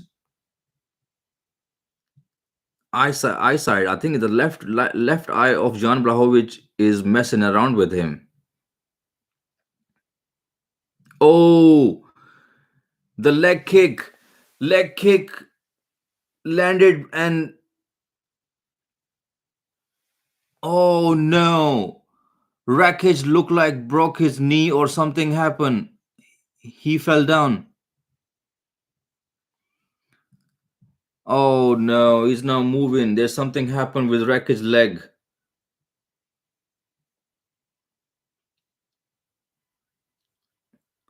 That was a so weird moment with the jab.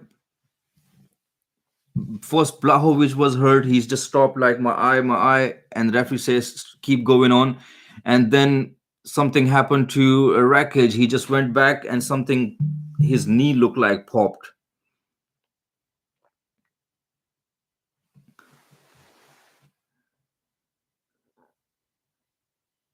Oh, Rakic's knee popped out. His left knee popped out, I guess. Yes, it's separated. Yes. Oh no. Oh, that's the worst injury ever. Alexander Rakic, he stands orthodox, not his front. His back knee popped out.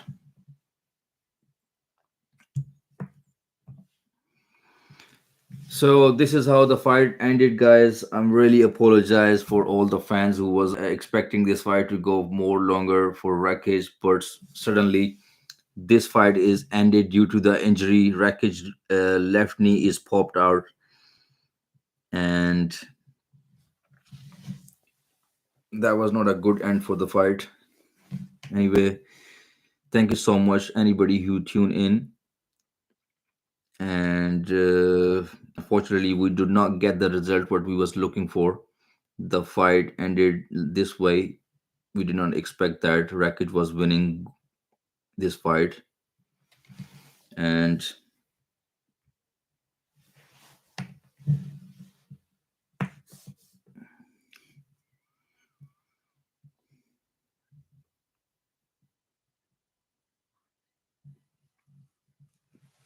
so Alexander Rakic popped his knee in the third round, and the fight been stopped because he fell on the ground and he could not carry on. That was a crazy stoppage, man. Crazy stoppage. Not the results we was looking for. Anyway, I'll see you guys in the next my UFC live stream. Thank you so much, all the people who tune in, and I'll see you guys next time. Thank you so much.